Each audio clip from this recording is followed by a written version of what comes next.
만재랑 민성이 쌍둥이. 만재 스윗하다. 어쩌고 저쩌고. 물 떠주는 거. 맞아. 스윗하다. 아. 대기와 해양의 변화. 대기와 해양의 변화. 우리 지난 시간에 했던 거 한번 하고 갈까? 안돼. 나 지우고 해 아니면 그냥 해? 안돼. 근데 알지? 나 너네 눈알 보면 눈알 어디로 굴러가는 거 보이는지. 지우고 해? 지우고 한다. 근데 그 카모실 대석대 그거는 지우지 말아주세요. 알았어. 카모시 대석대. 약간 아 너무 티나잖아 이거. 머릿속으로 그리기가 좀 와 사진을. 안돼. 오. 내 기억력이 없어졌어. 아니야 뭐할 수 있어.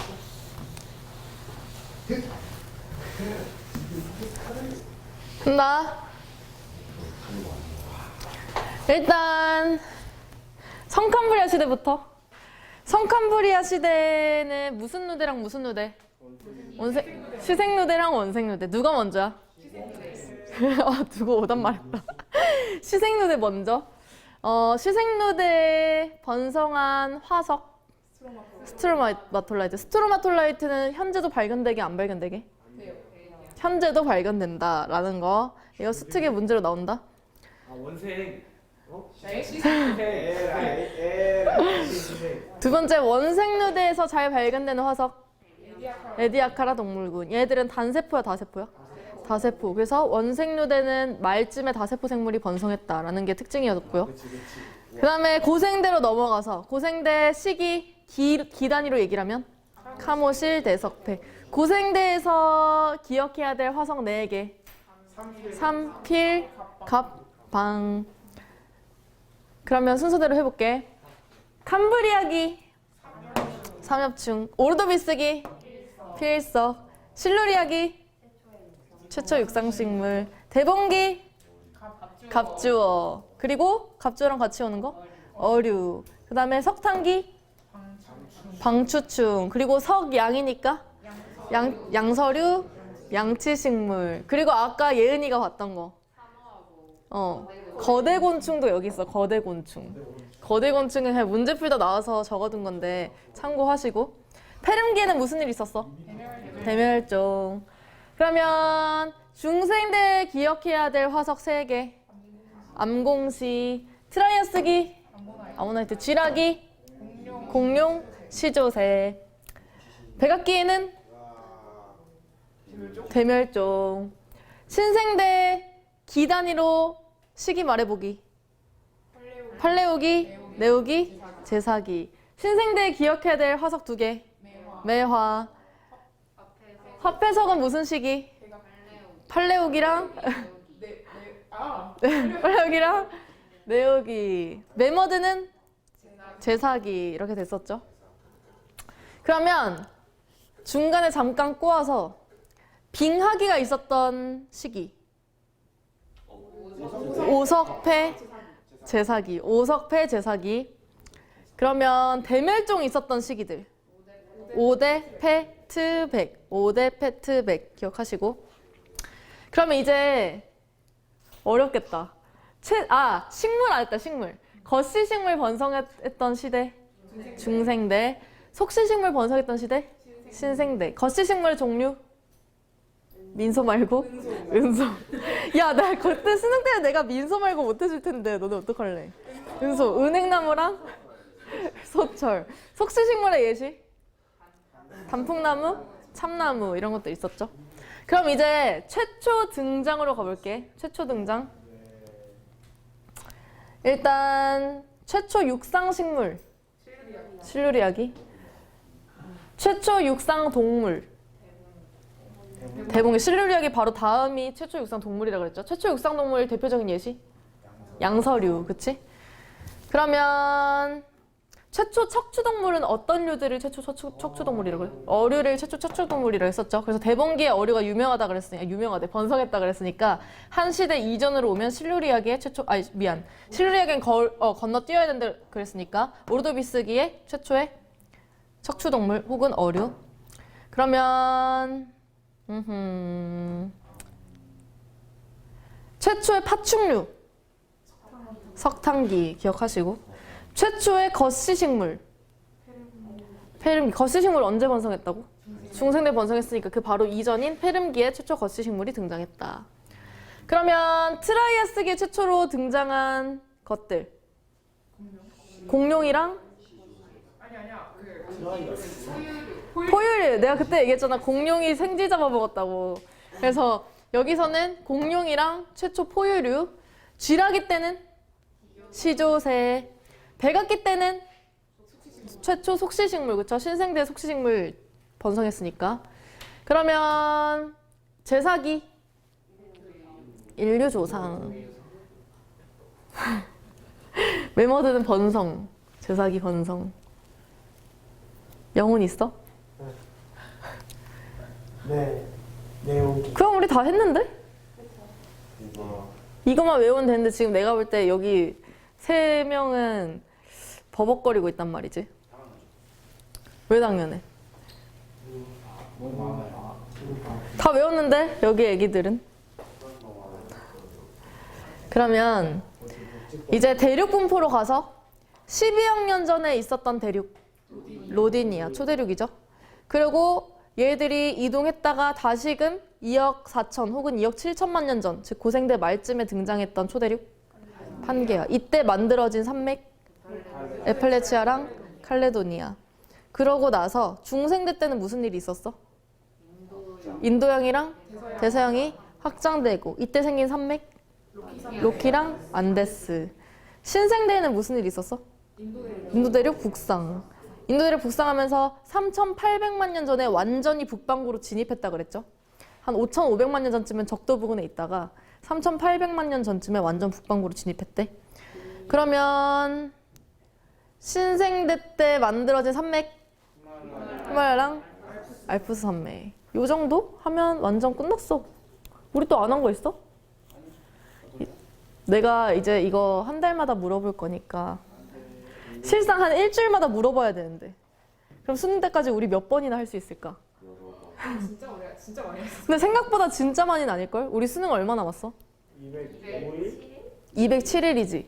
그럼 7 나누면 수능 그 주 빼면 한 30번? 30번 맞나?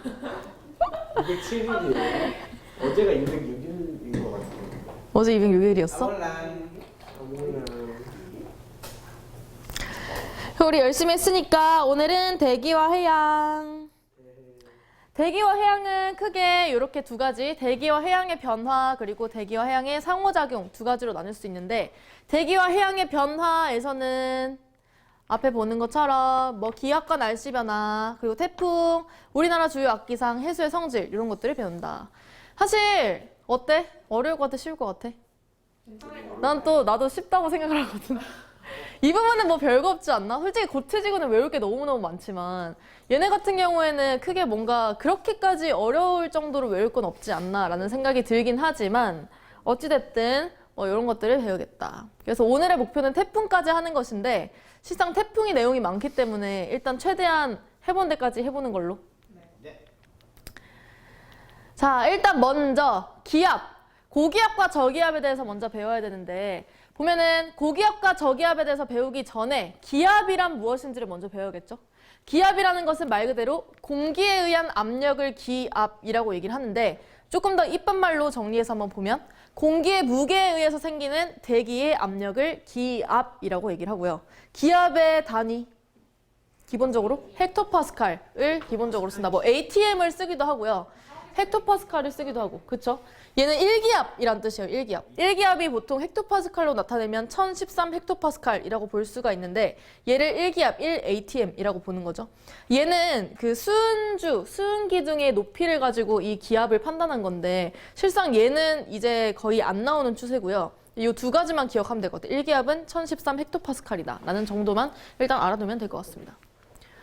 그러면 기압은 주변보다 기압이 높은 곳도 있고 주변보다 기압이 낮은 곳도 있겠죠. 주변보다 기압이 높은 곳은 뭐라고 부른다? 고기압. 낮은 곳은 저기압이라고 부른다. 여기서 우리가 고기압과 저기압에서 어떤 기류가 발달하고 또 날씨가 어떻고 그리고 북반구에서는 얘들이 바람 부는 방향이 어떤 방향으로 흘러가는지 이 세 가지에 대해서 기억을 해야 되는데 다들 기억을 하고 있는가? 약하는 뭐야? 진짜 일단 고기압이라고 하는 것은 기류 어떤 기류? 하강 기류가 발달하고 두 번째 날씨는 맑고 세 번째 바람은 북반구 기준 시계 방향으로 불어간다라는 게 고기압에서의 특징이죠. 너네 그거 알아? 단열 변화라고 알아? 고기압에서 날씨가 맑은 이유. 고기하면 날씨가 맑은 구름이 안 생겨서 구름이 왜 안 생겨? 학기류라고? 하강 기류인데 구름이 왜 안 생겨? 어떻게 단열 압축, 단열 팽창 그거. 그치? 단열 압축, 단열 팽창. 기억나? 그러면 이것부터 하고서 일단 다시 알려줄게. 저기압은 반대죠. 주변보다 기압이 낮은 곳을 저기압이라고 얘기를 하고 저기압에서는 무슨 기류? 상승하는 기류. 그리고 날씨는 흐리다라는 거. 구름 막 잘 생성되죠. 그리고 바람은 북반구 기준 시계 반대 방향으로 흐르는 게 저기압의 특징이다라고 얘기할 수 있어. 여기서 보면은 내가 단열 팽창, 단열 압축에 대해서 설명해주면 이거 내가 너네 통과할 때도 설명해주지 않았나? 보면은 여기서 할까?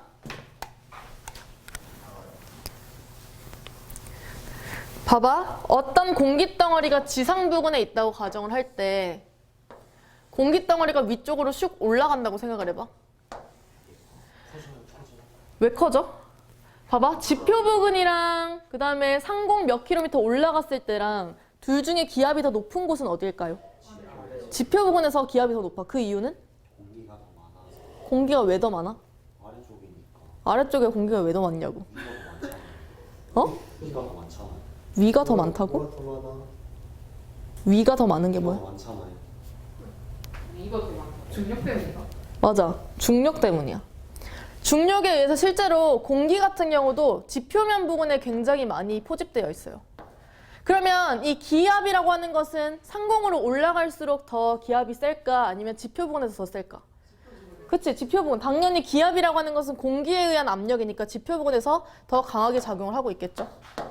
근데 이렇게 강하게 작용을 하고 있다가 갑자기 공기가 별로 없는 상공 부근으로 올라가게 되면 이 풍선, 공기덩어리를 풍선 하나라고 가정을 했을 때 이 풍선이 나를 누르는 힘이 별로 없는 상공으로 올라가게 될 때 얘 부피는 점점 어떻게 될까? 커지게 되는 거야. 풍선이 팡. 이렇게 커지게 되는 거죠.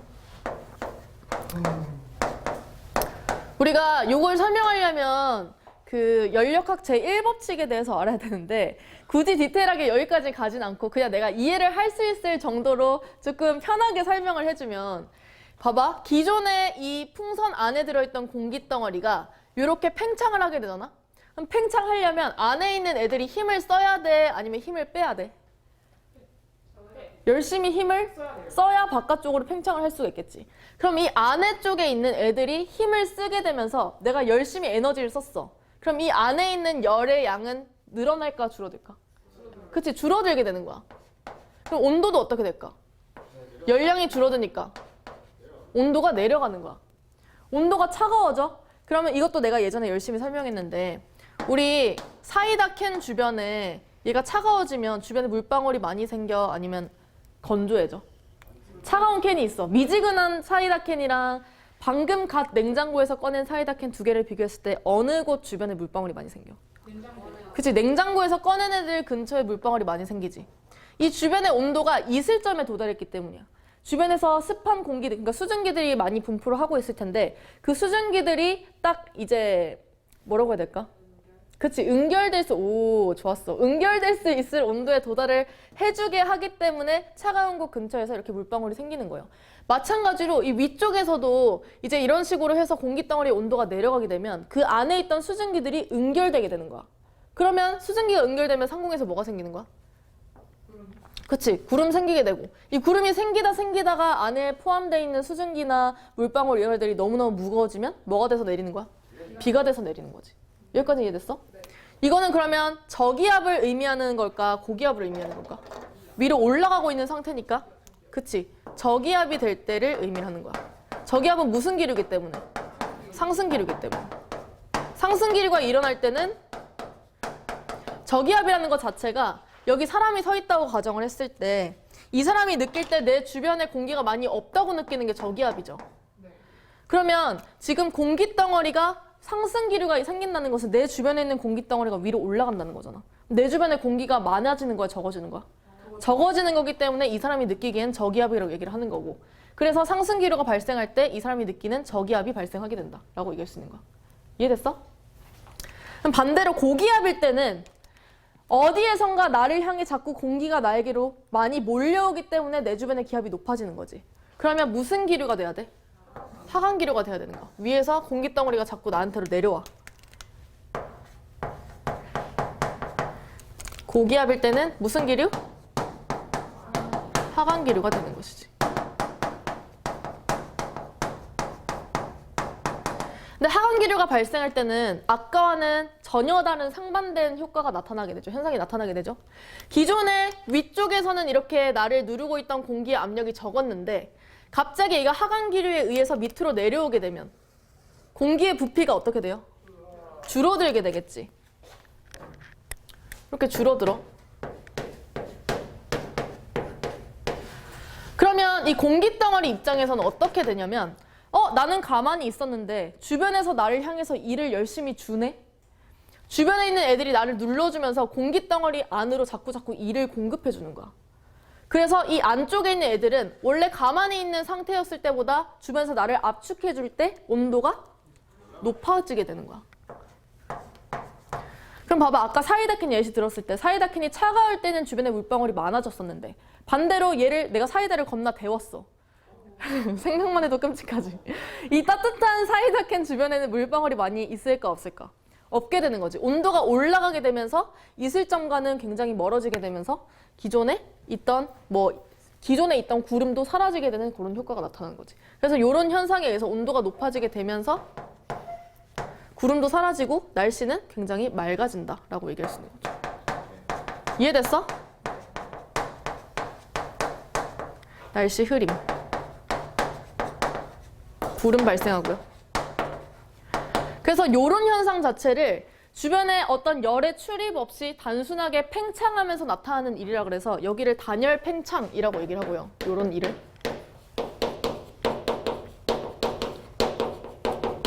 얘는 위쪽에서 아래쪽으로 내려오면서 공기가 많은 곳으로 이동을 하면서 압축되는 거니까 얘는 뭐? 단열 압축이라고 얘기를 하는 거야.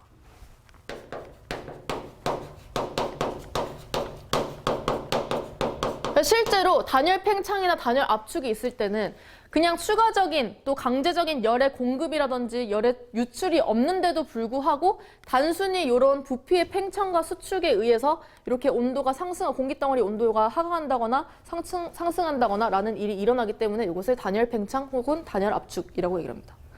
괜찮? 네. 너무 이해 안 되면 그냥 이거 넘겨. 알았지?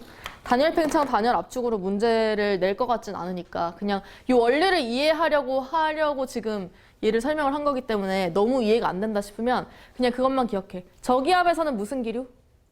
상승 기류. 날씨는 흐리다. 그리고 북반구 기준 바람이 반시계 방향으로 들어가 나가.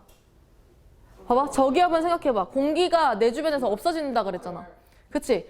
자꾸 위로 빠져나가니까 이 비어있는 공기를 채워주기 위해서 주변에서 공기가 들어오겠죠. 이렇게. 이해돼? 반대로 고기압에서는 위에서 자꾸 공기를 공급해줘. 그러면 어디엔가는 자꾸 쌓이다가 빠져나가야겠지. 그래서 바닥 근방에서 빠져나가는 게 고기압이 되는 거야. 근데 빠져나가거나 들어오는 과정에서 전향력에 의해서 바람이 휘어지게 되면 이제 북반구에서는 고기압에서는 바람이 시계 방향으로 불어 나가고 그 다음에 북반구 저기압에서는 반시계 방향으로 불어 들어오게 되는 거지. 이건 다 기억해야 돼. 요 3개 정도는. 알았지? 남반구에서는 어떻게 될까? 전향력이 반대로 작용하니까. 반대 방향. 그러면 좀 머리를 또 쓰게. 질문을 하면. 북반구 고기압에서는 바람이 시계 방향으로 불어 나갔지. 남반구 고기압에서는 반시계 방향으로 불어 나가야 되는 거지. 그치? 고기압에서는 어쨌든 공기가 자꾸 나에게로 몰려오는 거니까 나가는 건 마찬가지. 그럼 남반구 저기압에서는 시계 방향으로 불어 들어온다라는 것도 같이 기억을 하시고요. 여기까지 괜찮? 두 번째는 고기압의 종류에 대해서 배워볼 건데 고기압에는 크게 두 가지, 정체성 고기압과 이동성 고기압이 있어요. 정체성 고기압은 말 그대로 고기압 중심부 자체가 한 곳에 머물러 있는 그런 고기압을 정체성 고기압이라고 얘기를 하고, 반면에 이동성 고기압은 중심이 계속해서 이동하는 고기압을 이동성 고기압이라고 얘기한다. 기압에는 고기압과 저기압이 있고, 고기압에는 정체성 고기압과 이동성 고기압이 있다. 괜찮? 정체성 고기압의 대표적인 예시가 시베리아 고기압, 그리고 북태평양 고기압 이런 거야. 사실 얘네들은 어떤 한 곳에서 머물러 있는 고기압이라는 것 자체가, 고기압이면 무슨 기류가 있어야 돼? 하강 기류가 있을 때 고기압이라고 얘기를 하죠. 둘 다 잔다. 하강 기류가 있을 때 고기압이라고 얘기하지. 우리 지구의 대기대순환 해수랑 그치. 기억나? 네. 거기에 의하면 슝, 찌그러졌어. 괜찮아요. 봐봐. 30도, 60도, 90도가 있는데, 고기압이려면 하강기류가 있는 곳이라 그랬지. 보통 하강기류가 나타나는, 즉 대기대순환에 의한 하강기류가 나타나는 부근에서 이런 시베리아 고기압과 북태평양 고기압, 즉 정체성 고기압이 생겨난다라고 얘기할 수 있어요. 그래서 얘네들은 사실 대기대순환이라고 하는 것은 이동하지 않고 계속해서 비슷한 위치에서 나타나기 때문에 이런 대기대순환에 의한 고기압이 보통은 정체성 고기압으로 만들어진다라고 이야기할 수가 있는 거야. 근데 또 정체성 고기압은 온난 고기압이랑 한랭 고기압으로 나눌 수가 있다. 네. 지금 따라오고 있어?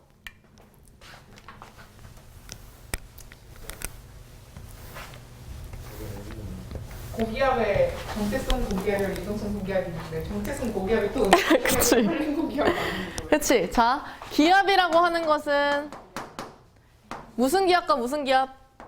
고기압과 저기압이 있고요. 고기압은 가만히 멈춰있는 정체성 고기압과 또 이동하는 이동성 고기압이 있다. 이 정체성 고기압은 또다시 무슨 고기압? 온난 고기압과 한랭 고기압이 있다. 얘기를 할 수가 있어요. 사실 내가 방금 대기대순환에 의해서 나타나는 정체성 고기압 같은 경우는 사실 이 온난 고기압에 해당해요. 왜냐하면 하강기류가 나타났을 때 기온이 보통 날씨가 어떻다 그랬어?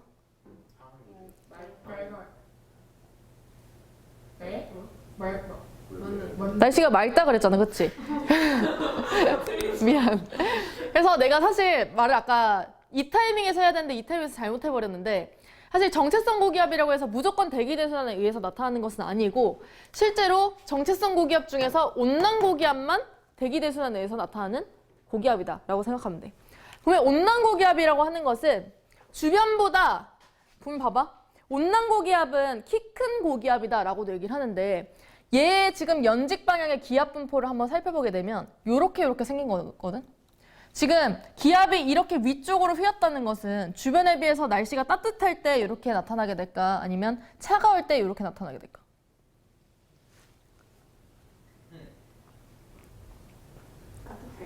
따뜻할 때. 봐봐. 기압 등압선이라고 하는 것은 아래쪽에 있을 때 등압선에 더 값이 높게 나타날까, 위쪽에 있을 때 값이 더 높게 나타날까? 아래쪽. 등압선은 기압이 같은 지점을 연결한 선을 등압선이라고 얘기를 하는데, 아까도 얘기한 것처럼 너무 잘 쳤는데?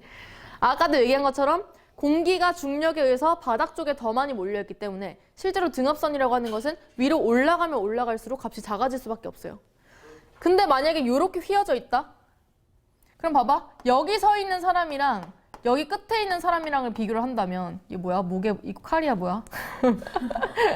여기 있는 사람을 비교를 한다면 이 사람은 지금 1000헥토파스칼이라는 기압을 가지고 있는 상태로 1000헥토파스칼이 나타나는 선들을 이렇게 연결했는데, 이 사람이 서 있는 곳은 1000헥토파스칼이 있는 선보다 더 아래쪽에 있는 거죠.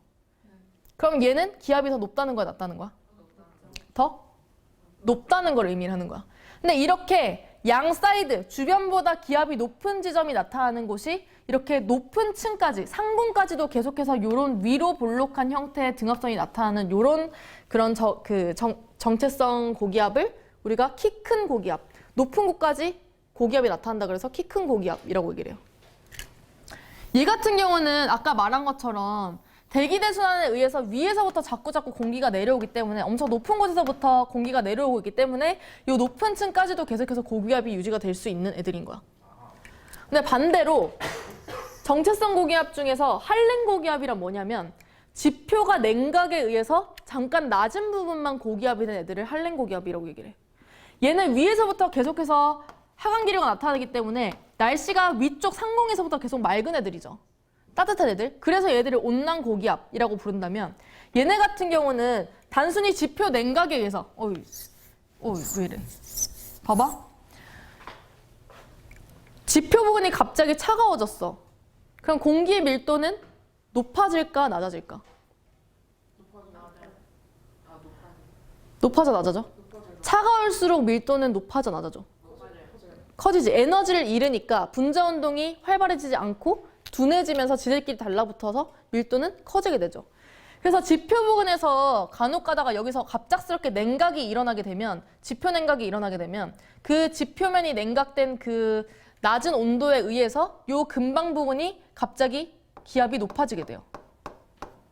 근데 얘 같은 경우는 지표에 의해서 기압이 낮아진 거기 때문에 상공으로 가면 지표의 영향을 받아 안 받아? 안 받아. 그래서 아래쪽 부분만 잠깐 고기압이 나타나고 완전 저 윗부분은 반대로 아래로 볼록한 이런 그래프. 얘 같은 경우는 지금 400헥토파스칼 부분이 이렇게 연결되는데 여기에 있는 새 같은 경우는 기압이 낮은 곳에 있어? 주변보다 높은 곳에 있어? 낮은 곳에 있지. 지금 양 사이드보다 400헥토파스칼보다 위에 있는 애들이기 때문에 위로 가면 갈수록 실제로 우리 대기 중에 기압은 낮아지므로 이 선보다 위에 있는 요 새 같은 경우에는 기압이 낮은 영역에 위치해 있다고 보면 돼요. 그래서 이것을 기압으로 나타내게 되면 결론적으로 이 한랭 고기압 같은 경우에는 지표 부근에만 잠깐 요 고기압이 나타나고 완전 상공으로 올라가게 되면 다시금 저기압이 나타나는 이런 현상이 나타나. 얘들은 아래쪽만 고기압, 잠깐 고기압이라 그래서 키 작은 고기압이라고도 부르고 그 나타난 원인 자체가 지표의 냉각 때문에 나타났기 때문에 한랭 고기압이라고도 이름 부르는 거야. 따라왔어? 정체성 고기압 중에서 완전 높은 곳까지 계속 고기압인 애들 무슨 고기압?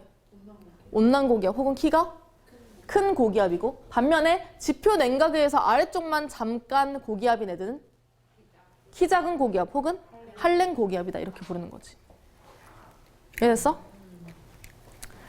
그래서 보면은 온난 고기압은 키 큰 고기압, 한랭 고기압은 키 작은 고기압으로 불린다.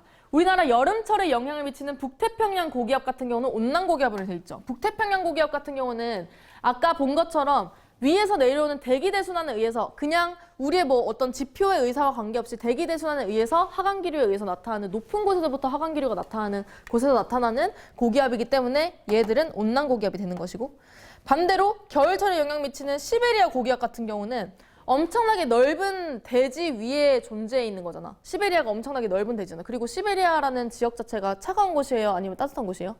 차가운 곳이지. 겨울철 같은 경우에는 이런 시베리아 고기압에서 갑자기 지표 냉각이 일어나면서 그 위에서 이런 한랭 고기압이 생기게 된다. 그래서 시베리아 고기압 같은 경우는 한랭 고기압에 해당한다라고 얘기를 할 수가 있는 거야. 오케이? 사실 이걸로 문제가 잘 나오진 않아. 근데 항상 2번까지만 해도 계속해서 이 한랭 고기압과 온난 고기압에 대한 내용이 수능 특강에 실려 있길래 그래서 그냥 알아는 두면 좋을 것 같아. 오케이? 그래서 다시 고기압권 내 기온이 주변보다 낮은 고기압은 한랭 고기압, 높은 고기압은 온난 고기압이 되는 것이고, 다시 온난 고기압은 뭐 때문에 나타난다고? 대기대순환에 의해서 하강기류가 나타나는 곳에서 주로 이 정체성 고기압 중에서도 온난 고기압이 나타나고, 반대로 한랭 고기압은 지표 냉각으로 인해서 나타나는 고기압이 한랭 고기압이다 라고 얘기할 수 있는 거죠. 여기까지 했으니까 이동성 고기압으로 다시 넘어가면, 이동성 고기압은 중심이 일정한 위치에 있지 않고 이동하는 고기압, 보통 봄철이나 가을철에 이런 이동성 고기압이 잘 만들어진다 라고 얘기를 합니다. 그러면 여기에 대한 내용이 이제 끝이야. 아유, 끝이야. 괜찮? 세 번째로 봐야 될 것은 우리나라 주변에는 그럼 어떤 기단들이 우리에게 영향을 주는가?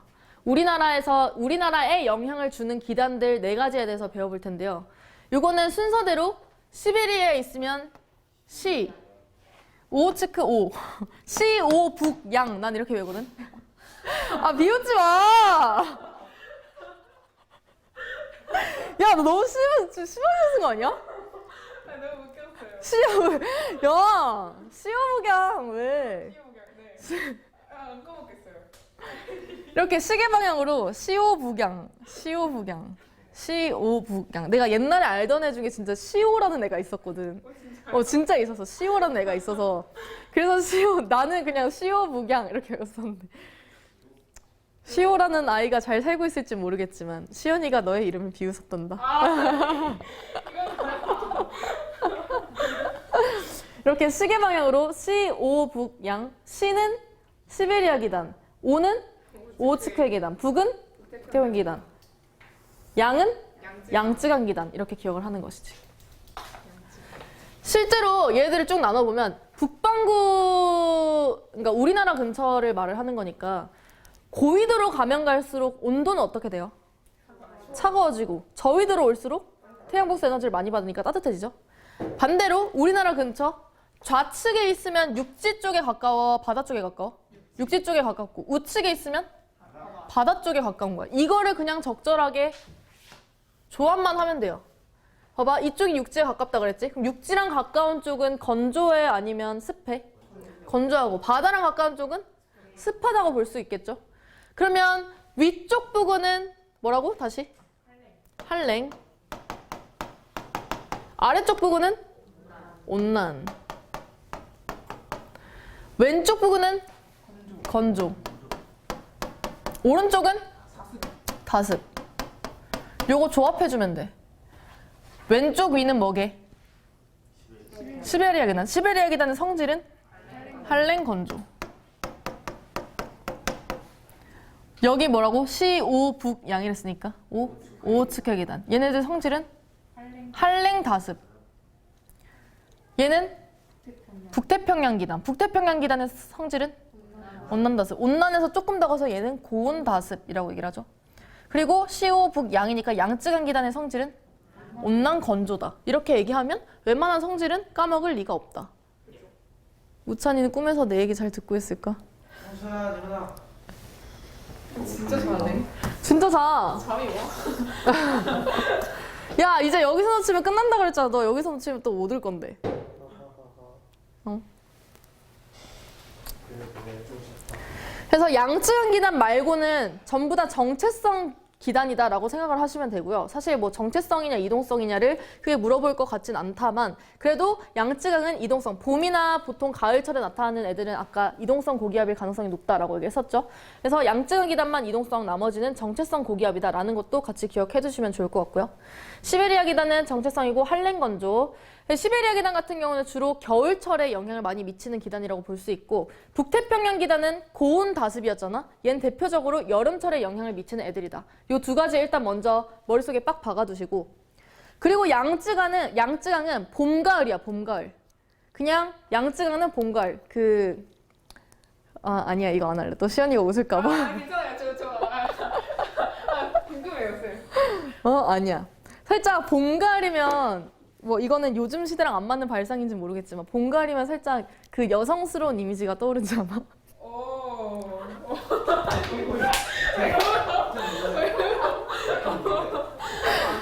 킹받아. 그래서 그때 이거 작년에 애들이랑 한 거라고.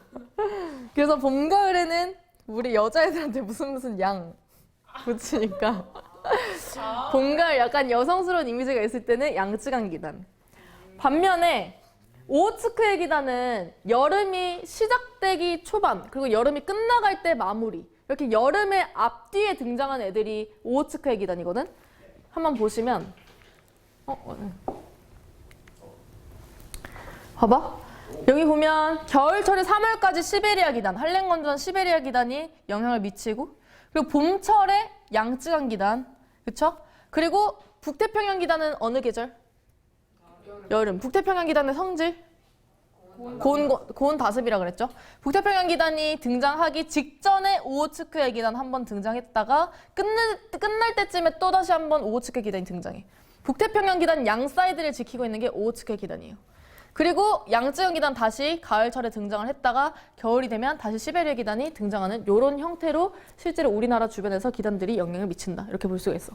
여기서 중요한 것은 오호츠크의 기단이랑 북태평양 기단 두 개가 만날 때 오호츠크의 기단은 어떤 기단이야? 한랭다습. 북태평양 기단은 고온다습한 기단이야. 위쪽에서 봐봐. 슝. 오호츠크의 기단 위치 어디야? 시, 오, 북, 양이라 그랬으니까. 오호츠크의 기단 위치. 1사분면, 2사분면, 3사분면, 4사분면. 무슨 사분면? 1사분면에 오호츠크의 기단이 있고 그 다음에 4사분면에 북태평양 기단이 있잖아. 근데 둘 다 다습하지. 여기서 둘이서 지금 딱 여름, 초여름쯤에 둘이 세력이 점점점 커지면서 둘이가 만나게 되면 둘 세력이 이제 계속해서 왔다 갔다 하면서 여기서 무슨 전선 발생할까? 나중에 배우겠지만. 그렇지. 정체 전선이 발생하게 돼. 근데 둘 다 다습한 애들이기 때문에 여기서 비가 겁나 많이 내리는 장마 전선이 여기서 형성되게 된다. 라고 얘기할 수 있는 거야. 다시 물어볼게. 북태평양 기단 무슨 계절? 여름. 시베리아 기단? 겨울. 봄? 양쯔강. 초여름? 오호츠크. 한여름? 북태평양 기단. 여름 끝날 때쯤 오호츠크 기단 등장하고 그러고 나서 가을 양쯔강, 겨울 시베리아 이렇게 가는 거지. 이해됐어? 그래서 이렇게 외웠는데. 어떻게? 약간 이게 시베리아 기단 한 다음에 양쯔강 기단이랑 그 다음에 오호츠크랑 북태평양이잖아요. 그리고 다시 이게 돌아가는 거죠. 그래? 나 한번 해볼래. 잠깐. 나와. 이렇게 하고 저 순서가 그치, 저 순서요. 뭐야 다시. 시베리아 갔다가 양쯔 갔다가 네. 오호츠크 갔다가 내려가요. 북태평양 갔다가 다시 올라가요. 방향으로 들어가요, 다시. 오호츠크 갔다가 이거구나. 오 나쁘지 않네. 이렇게 오 나쁘지 않네. 너네가 잘 외워지는 걸로 외워. 네. 봄, 가을이 여성스러워서 저거 안 잊을 것 같아요. 이렇게 나쁘지 않다. 이거 나 어디 가서 써먹을게. 그리고 그냥 계절별 일기도 각각의 기단이 영향을 미치는 계절별 일기도 한번 보면 봄, 가을에는 아까 양쯔강 기단 영향 미친다고 했었죠. 양쯔강 기단은 주로 정체성이야, 이동성이야? 이동성 기단이라고 얘기해서 고기압이라고 얘기했었죠. 그래서 이동성 고기압 나타나는 뭐 여기 양쯔강 쪽에 나타나 있는 요 고기압이 봄, 가을 쪽에 해당한다 볼 수 있겠고 여름에는 무슨 기단? 북태평양 기단. 북태평양 기단 보면 오른쪽 아래쪽에 이렇게 엄청나게 큼지막하게 발달해 있는 이 상태가 완전 여름인 상태. 겨울은 무슨 기단? 시베리아 기단. 시베리안 고기압. 시베리아 고기압 같은 경우는 여기에서 이제 엄청난 고기압 발생하게 되면서 시베리아 고기압은 아까 정체성 고기압 중에서도 무슨 고기압? 한랭 고기압이라고 얘기했었죠. 지표 냉각에서 만들어진. 겨울철에는 대륙이랑 바다랑 두 개 따졌을 때 비열이 어디가 더 작아요? 대륙이 더 작기 때문에 실제로 대륙 같은 경우는 해가 오면은 엄청 빨리 데워지고 그다음에 해가 없을 때는 엄청 빨리 식어지는 이런 현상이 나타나기 때문에 겨울철에는 대륙이 엄청 차가워질 수밖에 없다. 그래서 요 육지 냉각에 의해서 만들어진 시베리아 고기압이 여기서 엄청 커진 이런 상태가 바로 겨울철 상태다라고 볼 수 있겠죠. 네. 쉴까? 계속 할까? 쉴까요? 아니? 온대저기압까지만 하고 쉬지 어때? 물어본 의미 없음. 답정나야. 네 번째, 사실상 지금까지 했던 고기압, 저기압은 우리가 조금 딥하게 보긴 했지만 뭔가 우리나라 주변 기단 정도? 그리고 고기압이랑 저기압에서 나타나는 상승 기류, 하강 기류 어떤 기류냐? 그리고 날씨가 맑냐 흐리냐? 잠꼬대 하는 거야? 맑냐 흐리냐? 그리고 어느 방향으로 불어 나가느냐 들어오느냐? 요 정도만 사실 기억을 해도 좀 많이 기억을 한 거라면 실상 온대저기압이라고 하는 게 굉장히 중요한 내용이라고 생각할 수 있어요. 온대저기압도 무조건 한 문제씩은 나오는 문제이기 때문에 이걸로 무조건 한 문제씩 나오거든.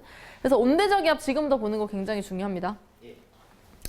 일단 온대저기압이라고 하는 것의 정의를 먼저 살펴보면 온대저기압이란 북반구 중위도 지역에서 발생하는 전선을 동반한 저기압. 뭐를 동반한? 전선을 동반한 저기압을 온대저기압이라고 얘기를 한다. 이때 전선이라고 하는 것은 서로 다른 두 기단이 만나는 지점에서 생기는 그 선을 전선이라고 얘기를 하는 거예요. 여기 나와 있죠? 경계면. 전선면. 봐봐. 지금 여기 나와 있지? 이걸로는 표현하기가 애매한데. 지금 가운데 있는 여기 따뜻한 공기가 있고 왼쪽에는 차가운 공기가 있어. 이 따뜻한 공기와 차가운 공기가 만나는 이 면을 전선면이라고 얘기를 하는 것이고 요 전선면이 바닥과 만나는 이 선을 전선이라고 얘기하는 거야. 어렵지 않지? 이 온대저기압을 알기 전에는 전선의 종류 4가지를 먼저 이해를 하고 나서 우리가 온대저기압을 들어가야 되는데 전선에는 총 4가지 전선이 있어요. 첫 번째는 아까 우리 잠깐 봤었던 정체전선, 두 번째는 한랭전선, 세 번째는 온난전선, 네 번째는 회색전선 이렇게 4가지의 전선이 있다. 정체전선이라고 하는 것은 찬 기단이랑 따뜻한 기단의 세력이 완전 비슷할 때 어느 한쪽도 양보할 수 없는 정도로 둘이서 그냥 맞짱 까고 있는 그런 상태를 우리가 정체전선이라고 하면 돼요.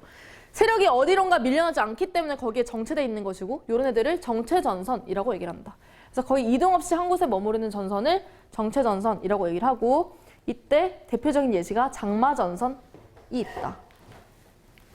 정체전선에서는 비 어디서 내리게? 산쪽? 봐봐. 전선면. 전선면? 창고. 봐봐. 한랭전선이랑 온난전선을 일단 어떻게 그리냐면 뒤에 나오겠지만 한랭전선은 그 전선이 가는 방향을 기준으로 한랭한 것은 뾰족뾰족하게 그리고요. 반면에 온난전선은 둥글둥글하게 그려요. 그럼 보통 이제 북반구를 따졌을 때 고위도에 있는 애들은 온도가 차갑고 저위도에서 올라간 애들은 공기가 따뜻하겠죠. 그럼 밑에서 올라가고 있는 애들이 보통 온난전선일 테고 위에서 내려오고 있는 애들이 주로 한랭전선이겠죠.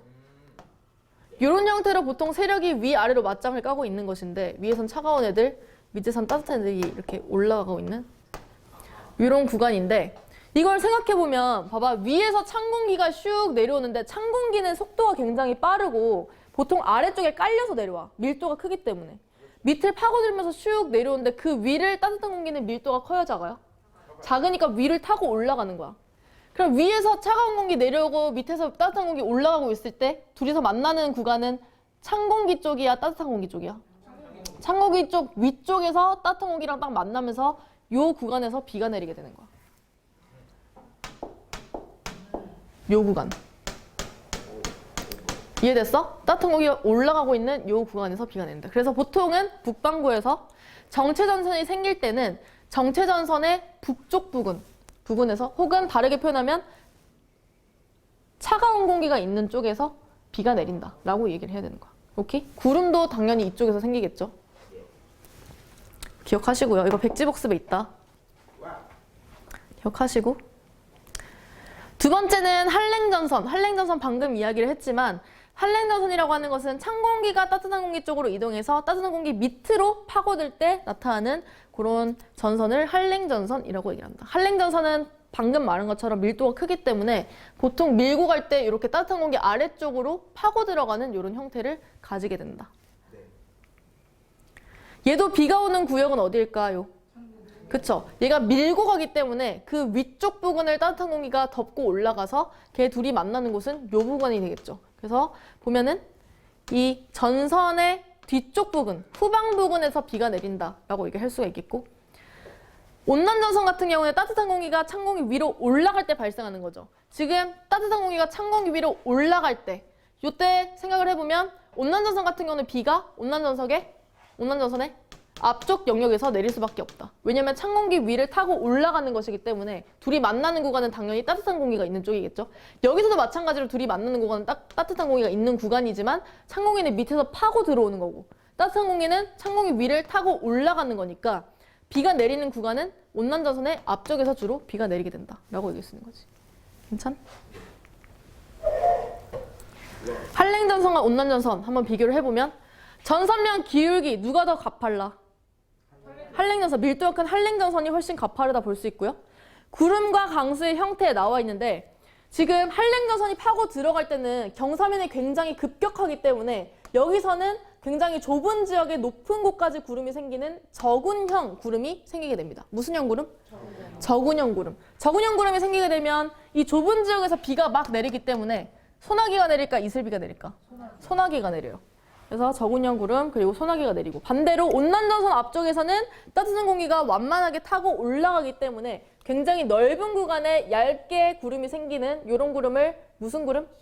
층운형 구름. 층층이 쌓여있는 구름이라고 해서 층운형 구름이라고 얘기를 하고 얘네 같은 경우는 비가 내릴 때 한 곳에서 집적돼서 내리지 않고 넓은 곳에 퍼져서 내리기 때문에 얘네는 무슨 비?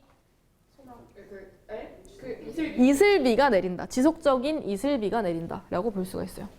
구름과 강수구역 보시면 전선 후면의 좁은 구역, 전선 후면의 좁은 구역에 비가 내리고 소나기가 내리고 반면에 온난전선 같은 경우는 전선 전면에 이슬비가 내리는 이런 형태를 볼 수가 있죠. 넓은 구역. 전선 이동 속도 누가 더 빠르게?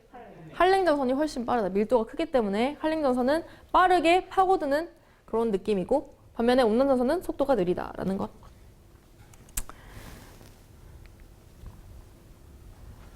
여기까지는 일단 괜춘?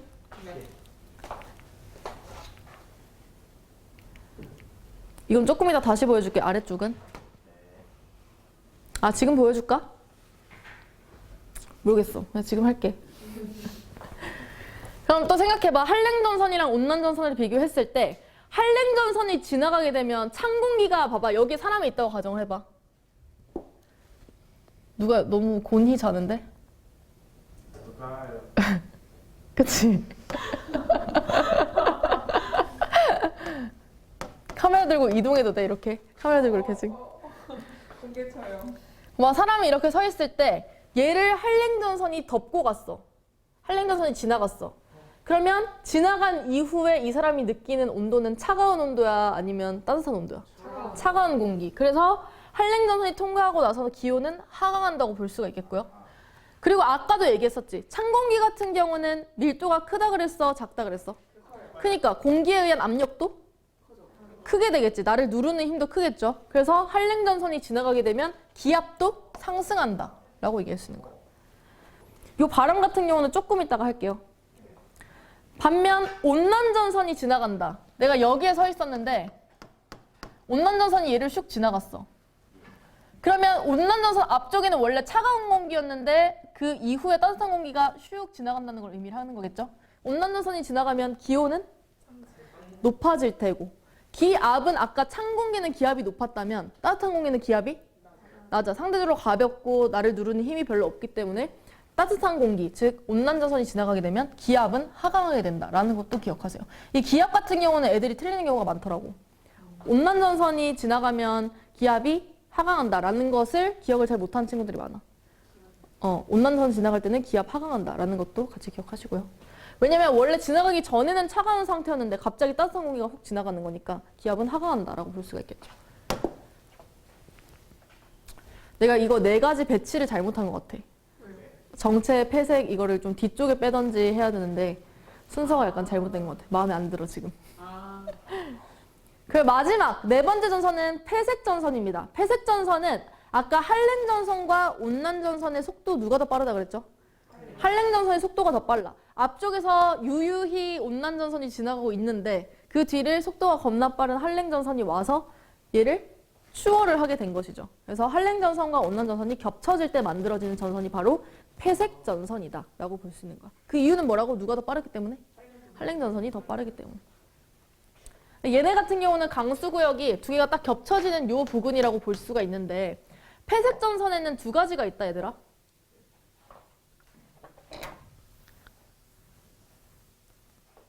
잠깐 정리하고 넘어가면 전선의 종류 4가지. 정체전선. 두 번째, 한랭전선. 세 번째, 온난전선. 네 번째, 회색전선.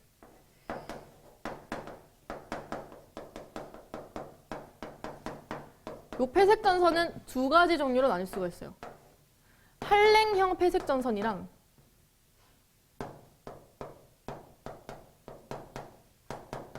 온난형 폐색전선이야.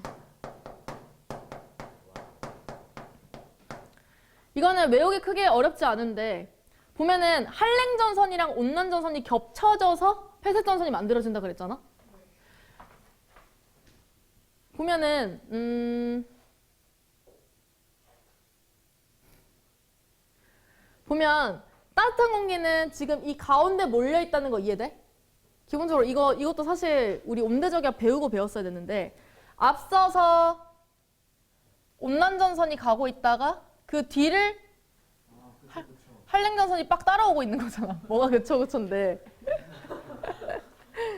그러면 이걸 입체적으로 그려보면 이 온난전선 앞쪽에는 기존에 무슨 공기가 있었어? 찬 공기 있었고 한랭전선 뒤쪽에도 여기도 찬 공기 있었고. 나 그림 잘 그렸지? 아니, 이해돼? 역시 내 자존감 지킴이들. 여기도 찬 공기 있고 가운데가 따뜻한 공기가 위치하는 상태였잖아. 따뜻한 공기. 색깔을 반대로 그렸네. 근데 이 상태에서 두 개가 빡 겹쳐지게 되면 이런 그림이 나타나는 거죠. 근데 이 한랭전선 뒤쪽의 공기가 더 차가울 때는 우리가 한랭형 폐색전선이라고 얘기를 하고 온난전선 앞쪽의 공기가 더 차가울 때는 온난형 폐색전선이라고 얘기를 해요. 이게 어떻게 되냐면 한랭형 폐색전선 같은 경우에는 뒤쪽의 공기가 더 차갑다 그랬잖아. 그러면 앞에 있는 공기를 뒤에 있는 공기가 이렇게 파고드는 거야. 그래서 이런 식으로 생기는 게 바로 한랭형 폐색전선이 되는 것이고요. 반대로 온난형 폐색전선 같은 경우에는 앞쪽 공기가 더 차갑다 그랬지. 그러면 얘가 아무리 뒤에서 따라간다고 한들 얘를 파고들 수 있어 없어? 뒤에 있는 애가? 없겠지. 그래서 이런 형태로 폐색전선이 생기게 되면 이게 온난형 폐색전선이 되는 거야. 그러니까 더 차가운 애들이 밑에 깔려있는 상태가 된다고 보면 되는 거지. 이해됐어? 폐색전선은 크게 2가지. 온난형과 한랭형이 있고 둘 중에 어떤 것? 한랭전선 뒤쪽에 애들이 더 차가우면 무슨 형 폐색전선? 한랭형 폐색전선. 온난전선 앞쪽에 애들이 더 차가우면 온난형 폐색전선이 된다라는 거. 강수구역은 2개 겹치는 부분에서 나타난다라는 것도 같이 기억하세요. 이런 식으로.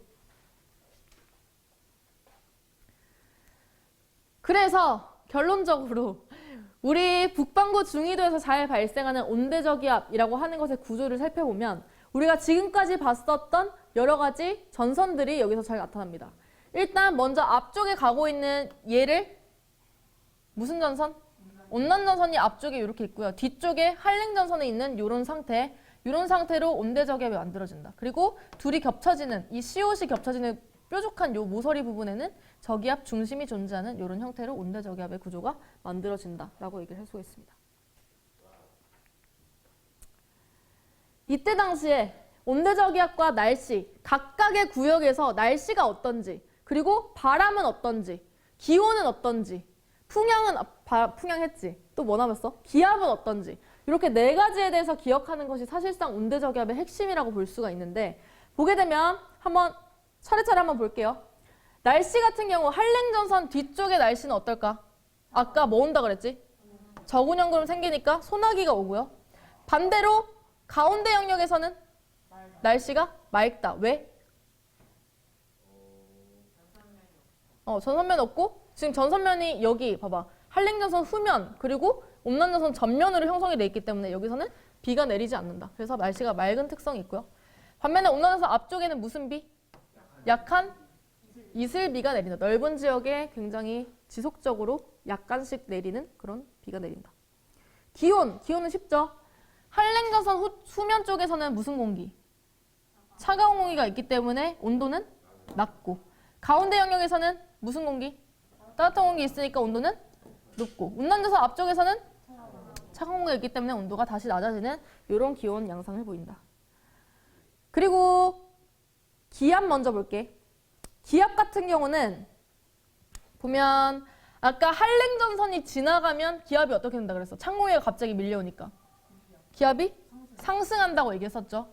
반대로 앞에 서 있던 사람 입장에서 온난조선이 지나가. 원래 찬 공기에 속해 있었는데 갑자기 따뜻한 공기가 밀려와. 그럼 기압은 하강한다 라고 얘기했었고요.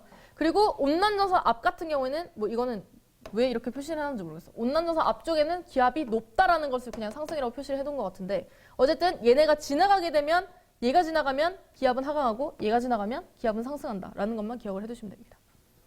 마지막 바람. 저기압에서는 기본적으로 아까 바람이 무슨 방향으로 불어 들어간다 그랬어? 나간다 그랬어? 어느 방향으로? 시계? 반대 방향으로 바람이 불어 들어간다고 얘기했었지. 여기서 그냥 그대로 그림을 그리면 되는데 시계 반대 방향으로 바람이 불어 들어가는 걸 그리면 이런 식으로 그냥 그림을 그릴 수가 있는 거야. 요거를 나타낸 게 사실 요 그림이라고 생각하면 되는데 나는 이런 식으로 외우는 게 조금 헷갈려서 그냥 전선면을 기준으로 이렇게 밀고 간다고 생각해 그냥. 그치? 요 면이랑 요 면을 밀고 간다고 생각하고 나머지는 그냥 앞에 전선면 따라서 이렇게 간다고 생각하면 사실상 그냥 쉽게 외울 수 있어. 이렇게 이렇게 이렇게. 얘는 무슨 풍? 북서풍. 한랭전선 후면에서는 북서풍 불고요. 그리고 온난조선 후면에서는 남서풍이 분다 라고 생각을 하시면 되겠고 이렇게 밀고 가는 거야. 온난조선 전면에서는 남동풍이 분다 이렇게 기억하면 돼요. 한랭전선 후면 북서풍, 가운데 영역 남서풍, 그다음에 온난조선 앞쪽 전면 남동풍이 분다 이렇게 생각하면 요 그림만 그냥 기억을 해두면 크게 어렵지 않다. 근데 웬만해서 여기에 합당한 그림이 나오긴 하지만 혹시나 이걸로 적용이 안 될 때는 저기압 그려서 우리가 알고 있는 반시계 방향으로 바람 불어 들어가는 그 그림 그리면 됩니다. 그리고 얘 같은 경우도 문제에 따라서 유동적으로 적용을 해야 되는 게 만약에 우리가 어떤 문제를 봤는데 온대저기압을 이쁘게 이렇게 그려줬어. 그러면 예를 들어서 뭐 A 구간에서는 풍향 변화가 어떻게 됩니까? 라고 물어본다면 기존에 A에 있던 사람은 무슨 풍을 맡고 있다가 남서풍을 맡고 있다가 얘가 지나가게 되면서 무슨 풍으로 바뀌는 거야? 북서풍으로 바뀌는 거지. 하지만 만약에 온대저기압 그림 자체가 이렇게 생겼어. 이렇게.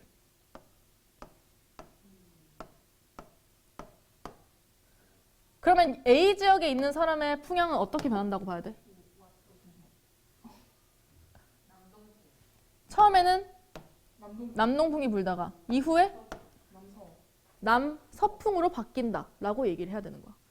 그래서 이 중심이 어디인가에 따라서 그 풍향의 양상이 달라지니까 좀 난이도가 어렵지 않은 문제 같은 경우는 그냥 이쁘게 이렇게 주는데 어떤 문제 같은 경우는 일기도 죽어서 여기 온대저기압에 이렇게 그려놓는단 말이야. 그러면 그냥 그 온대저기압의 그림에 맞게끔 풍향을 표시를 해줘야 되는 것도 일단 기억을 하세요. 오케이?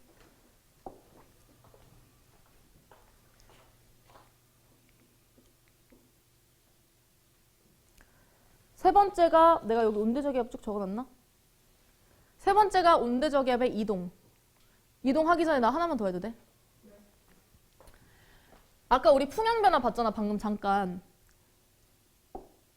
온대저기압의 남쪽에서 풍향 변화는 시계 방향일까 반시계 방향일까?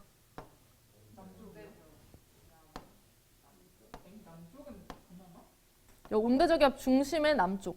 온대저기압 중심 여기 있죠? 여기 온난전선, 여기 한랭전선 있죠? 그림 그려보면 그쵸? 이렇게 바람이 불고 있는데 만약에 여기에 사람이 서 있었다 라고 가정을 한다면 얘가 이렇게 이동한다고 가정해봐. 나중에 배우겠지만 그러면 이 사람이 처음 느끼는 바람 방향은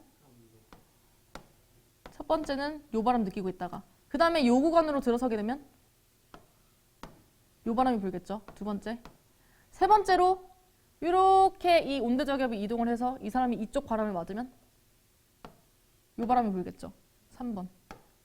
그러면 얘의 풍향 변화는 1에서 2에서 3. 무슨 방향? 시계 방향이다 라고 얘기해야 돼. 그래서 온대저기압의 남쪽에 있는 사람이 느끼는 풍향의 변화는 시계 방향. 민선이도 줘라. 시계 방향이라고 볼 수가 있겠고. 큰일 났다, 큰일 났어. 잠깐 쉴까? 어? 잠깐 쉴까? 그리고 온대저기압 중심의 북쪽에 있는 사람 같은 경우는 풍량 변화가 어떻게 나타나게? 어디 있는 거예요? 여기지. 여기 사람이 서 있다고 생각해봐. 여기. 그러면 시계 반대 아닐까요? 여기 서 있다고 가정해보자.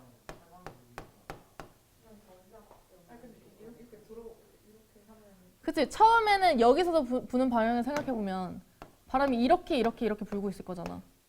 그러면 이 사람이 처음 느끼는 바람의 방향은 요 바람이 될 테고, 두 번째 느끼는 바람은 이 바람이 될 테고, 세 번째 느끼는 바람은 이 바람이 될 테니까 여기서는 무슨 방향?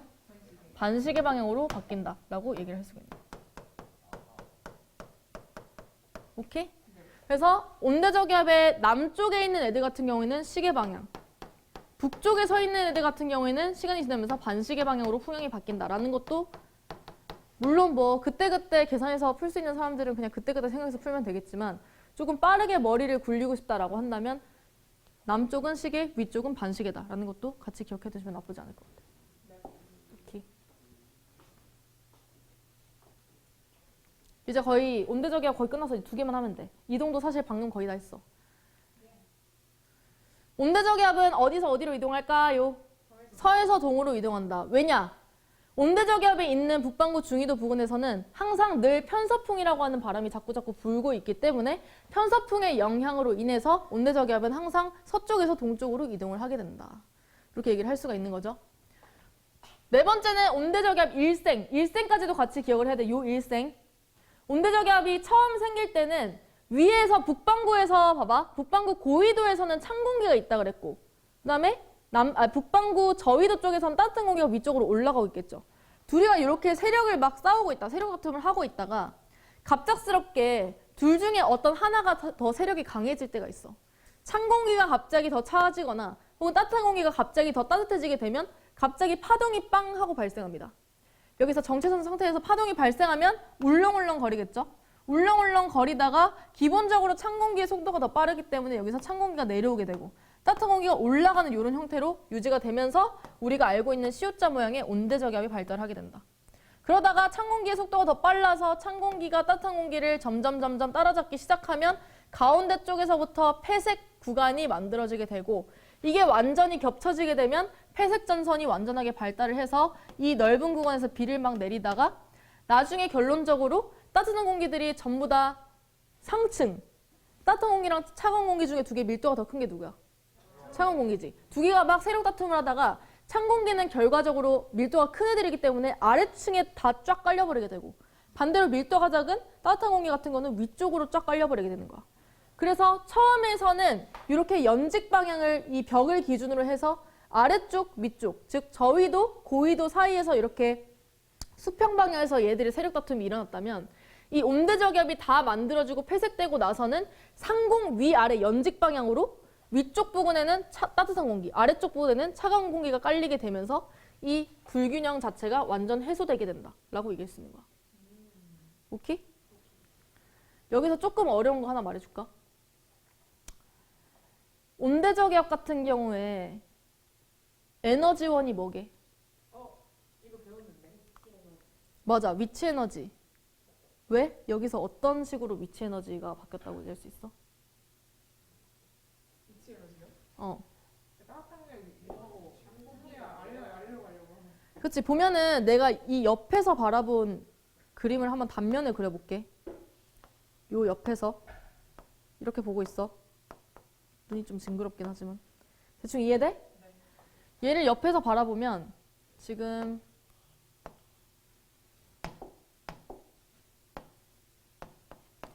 여기가 북반구 쪽인 거야. 북반구 저기 북극 쪽인 거야. 고위도. 얘는 저위도. 이거 이해돼? 네.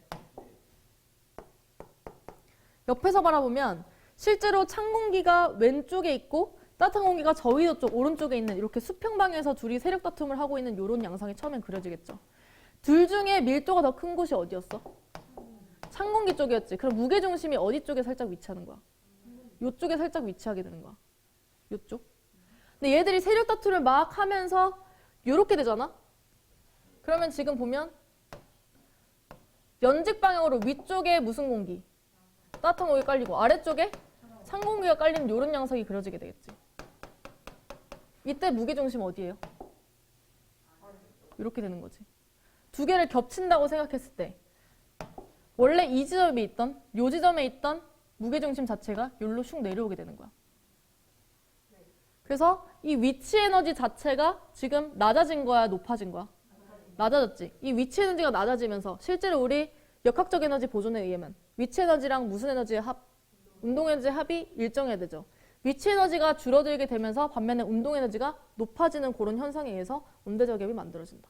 위치 에너지가 감소하는 과정에서 이런 운동 에너지가 발생하는 게 온대저기압의 원리다라고 생각하시면 돼요. 이해됐어?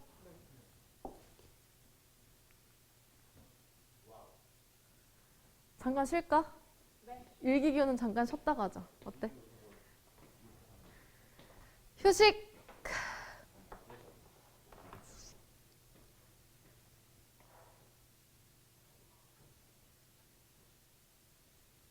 좀 자 얘들아. 5분 정도 지나면 깨워줄게. 왜? 청개구리냐?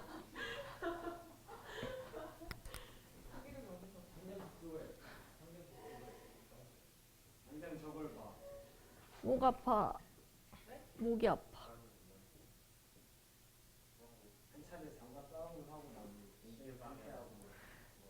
아니 근데 다시 싸워야 될걸?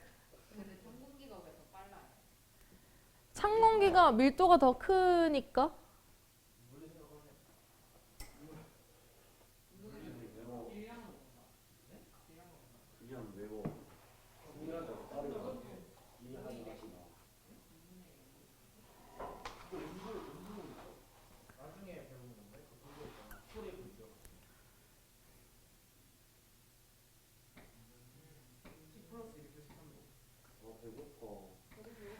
나도.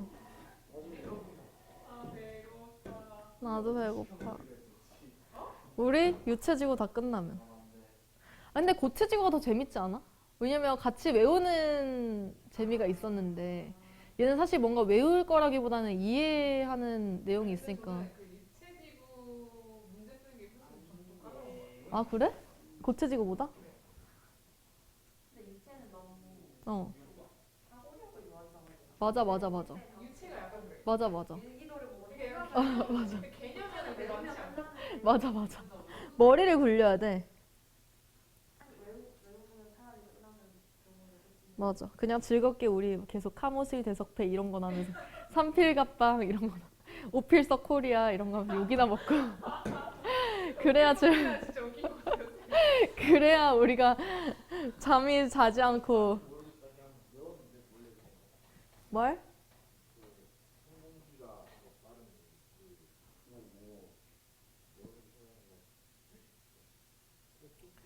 짜장면 먹고 싶다.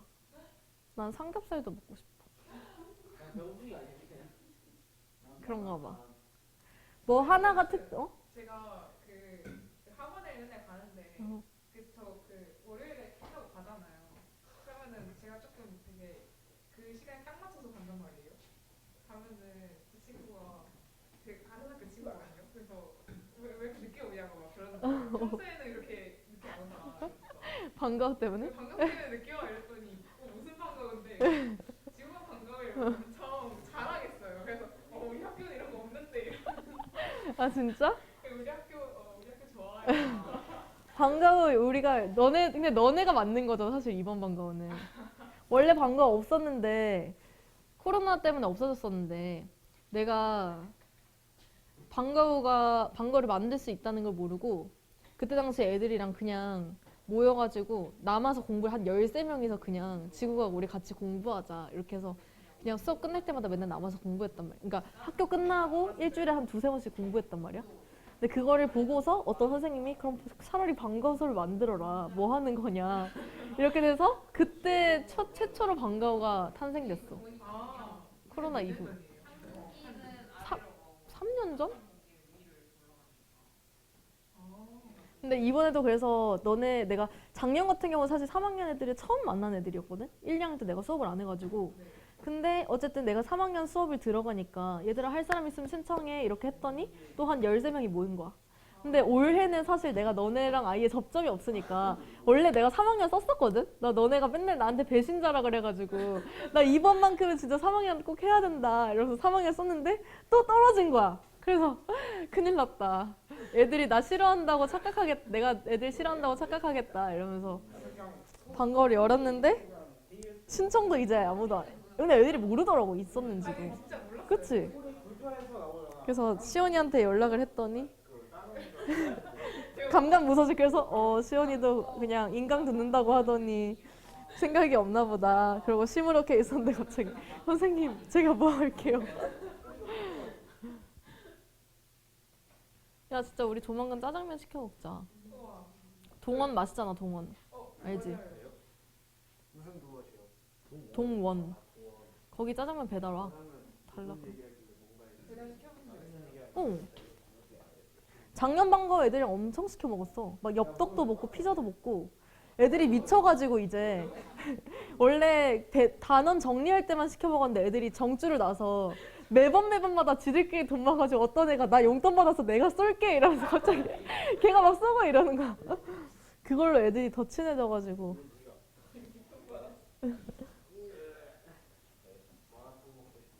마라탕 맛있겠다.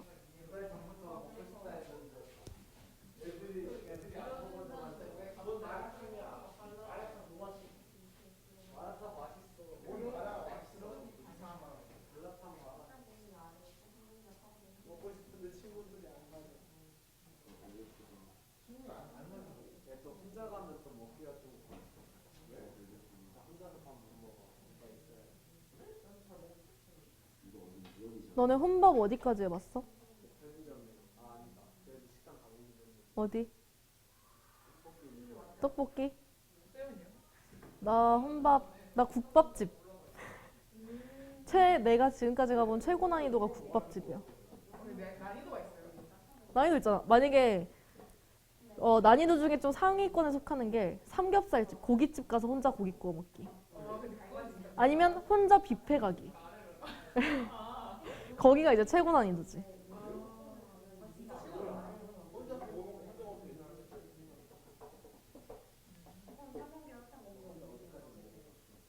목 아파.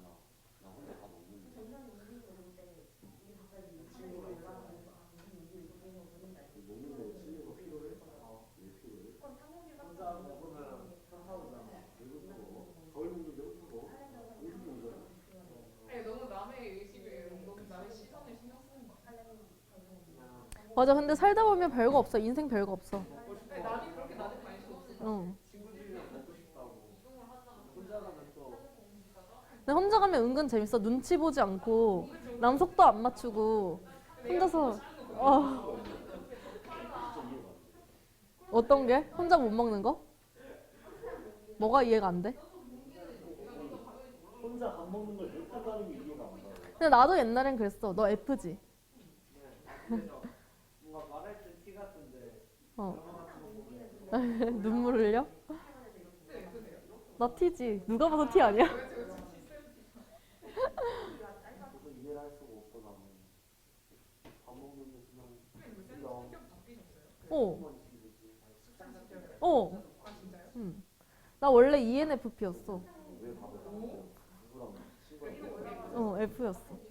내가 지금 생각해보면 내가 타고난 건 T인데 그러니까 우리 가족들이 다 F란 말이야.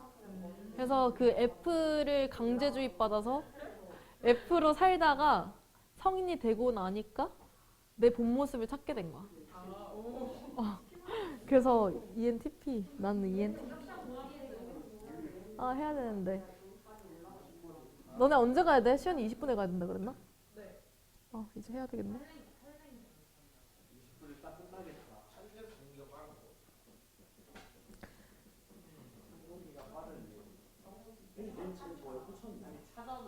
언제 끝나나? 이거 하세요. 되게 해야? 몰라. 일단 목표는 5번인가 잡아놨는데. 그럼 진짜 이거 다 끝나고 나서 그래? 해볼까? 일기기호. 일기기호는 간단하게 알아두면 좋을 것 같은데 일단 B라고 하는 거 보통 봐봐. 일기기호는 우리 요렇게 일기도에서 표시하는 그림을 보면 이렇게 콩나물이 그려져 있는 거 많이 본 적 있죠? 콩나물에서 일기는 이 콩나물 머리에 왼쪽에 써줘요. 여기. 지금 얘 같은 경우는 날씨가 어떻다는 거야? 안개 껴 있다는 거고 여기에 만약에 동그라미 하나가 땡 찍혀 있다. 그러면 B. 별표가 있다? 눈. 요런 모양. 아까 우리 이거였나? 아 맞아요. N이 아니라 이거였지. 아 그거예요. 그치? 번개 모양. 번개 모양까지는 아니지만 가운데 살짝 틀어진 얘가 뇌우. 뇌우가 뭐게? 번개 치면서 비 내리는 게 뇌우죠. 얘가 안개. 그리고 가랑비는 이렇게 쉼표 모양. 소나기는 밑에 삼각형을 그려주면 이게 소나기가 된다. 이렇게 볼 수 있겠지. 비 정도는 알아두는 게 좋을 것 같아. 이건 너무 쉽지. 사실 비나 눈은 알잖아. 소나기까지 정도? 비, 눈, 소나기 정도? 3개 정도만 알면 웬만한 거 다 할 수 있지 않을까. 그리고 가운데 콩나물 머리에 색칠한 거는 울량인데 그냥 구름이 얼마나 많냐를 표시를 한 거예요. 이건 사실 수치까지는 굳이 알 필요는 없을 것 같긴 한데 어쨌든 그냥 0에서부터 8, 9까지 이렇게 울량을 표기할 수 있다라는 것. 구로 갈수록 점점 구름이 많아지는 거죠. 색칠이 더 많이 될수록 구름이 많아지는 거고. 풍속 정도도 알아두면 좋은데 긴 짝대기 하나, 콩나물 끄트머리에 있는 긴 짝대기 하나가 5야, 5. 5. 조그마한 짝대기는 2, 5이? 또 들이친다, 또 들이쳐봐. 그래서 쬐끄만 거 있을 때 2, 긴 거 하나 있을 때 5, 두 개 같이 있으면 더해서 7, 요렇게 있으면 12, 그 다음에 여기 깃발 모양은 25 이렇게 가는데 깃발 모양은 잘 안 나오고 그냥 요 짝대기 긴 게 5, 조그만 게 2다 라는 정도만 기억하면 될 것 같아. 긴 거 정도만 기억해야 돼. 하나가 5다. 그리고 전선, 요거는 이렇게 따뜻한 공기가 밀려가는 방향으로 전선 표시를 한다 그랬죠. 혹은 차가운 공기가 밀려가는 방향으로. 온난 전선은 둥글둥글, 한랭 전선은 뾰족뾰족.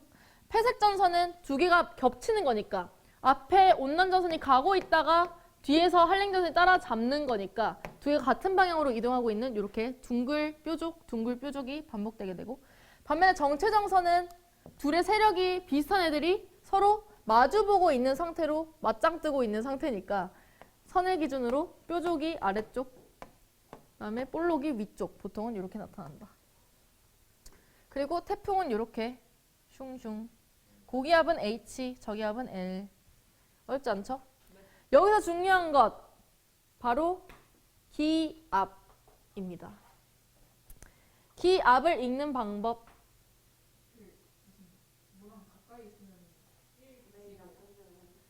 그치? 10이랑 9 둘 중에 하나를 선택해주면 돼. 보면은 뒤에 여기 소수점 하나 붙여주면 되거든. 얘 같은 경우는 기압이 얼마일까요? 1028. 앞에 10을 붙여주거나 9를 붙여줘서 1013헥토파 혹은 1000헥토파스칼에 좀 더 가까운 애들을 선택을 해주면 돼요. 얘 같은 경우는 앞에 9를 붙여 28.0 앞에 9를 붙여준다면 1000이랑 너무 멀죠. 앞에 10을 붙여주면 한 28 정도밖에 차이가 안 나니까 얘가 훨씬 더 1000에 가깝다고 볼 수가 있기 때문에 얘 같은 경우는 앞에 10을 붙여줘서 1028 헥토파스칼이다 라고 읽어줘야 되는 것이고 만약에 어떤 경우를 봤는데 어떤 경우에 여기 998이라고 적혀있어. 998이라고 적혀있어. 얘 같은 경우는 기압은 999.8이다 라고 붙여줘야 되는 거죠. 이해됐어? 9나 10을 붙여줘서 1000이랑 더 가까운 수를 읽어주는 것이 합당하다라고 해서 기압 읽는 방법 이 정도가 중요하다라고 볼 수가 있겠습니다. 다음 위성 영상 분석. 이거 잘 알지? 나 저게 너무 짜증나. 그럼 계속 짜증나는지 한번 같이 해보자. 보면은 보통 우리가 문제를 풀 때 위성 영상의 사진을 주고서 우리한테 해석을 해라 하는 문제가 잘 나오는데 기본적으로 위성 영상에는 가시 영상과 적외 영상 두 가지가 있습니다. 가시 영상과 적외 영상. 가시 영상 같은 경우는 말 그대로 가시광선 영역에서 본 영상을 가시 영상이라고 얘기를 하고요. 적외 영상 같은 경우에는 무슨 영역? 적외선 영역에서 바라본 영상을 당연히 적외 영상이라고 얘기를 하겠죠. 가시 영상, 적의 영상.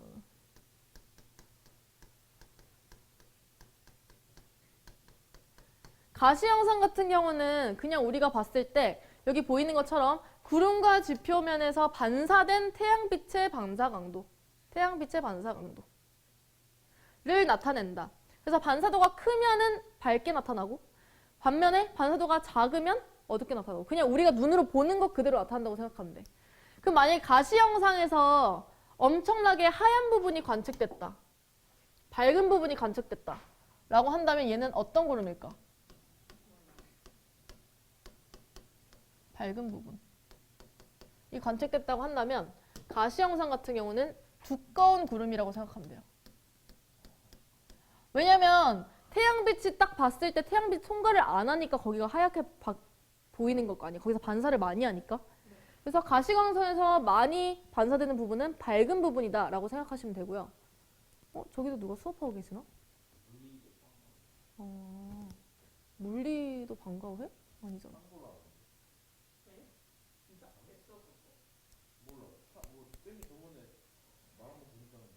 방과후가 열렸대? 목소리가 안 들리고 있잖아. 야, 영상에서 담긴다. 그래서 가시 영상에서 밝으면 두껍다라고 보시면 됩니다.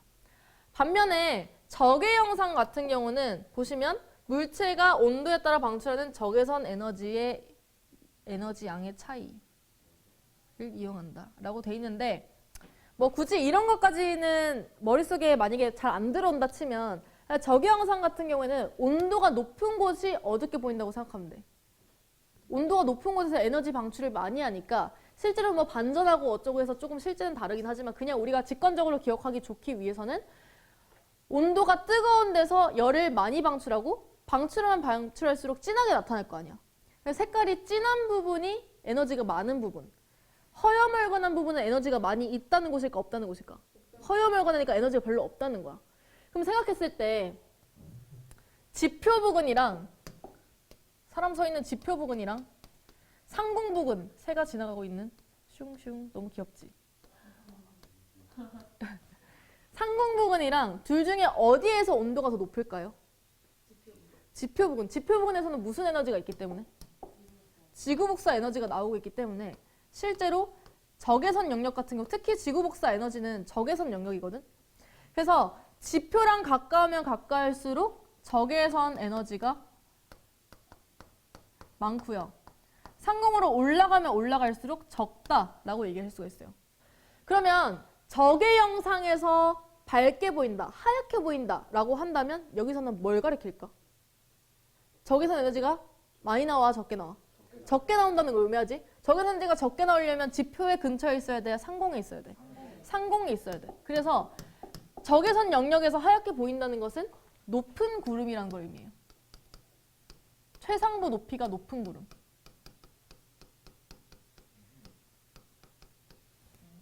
이해됐어? 그러면 예시로 들어서 가시 영상에서도 겁나 하얗게 나오고 적외 영상에서도 겁나 하얗게 나왔어. 일단 가시 영상에서 하얗게 나왔다는 것은 어떤 구름? 두꺼운 구름.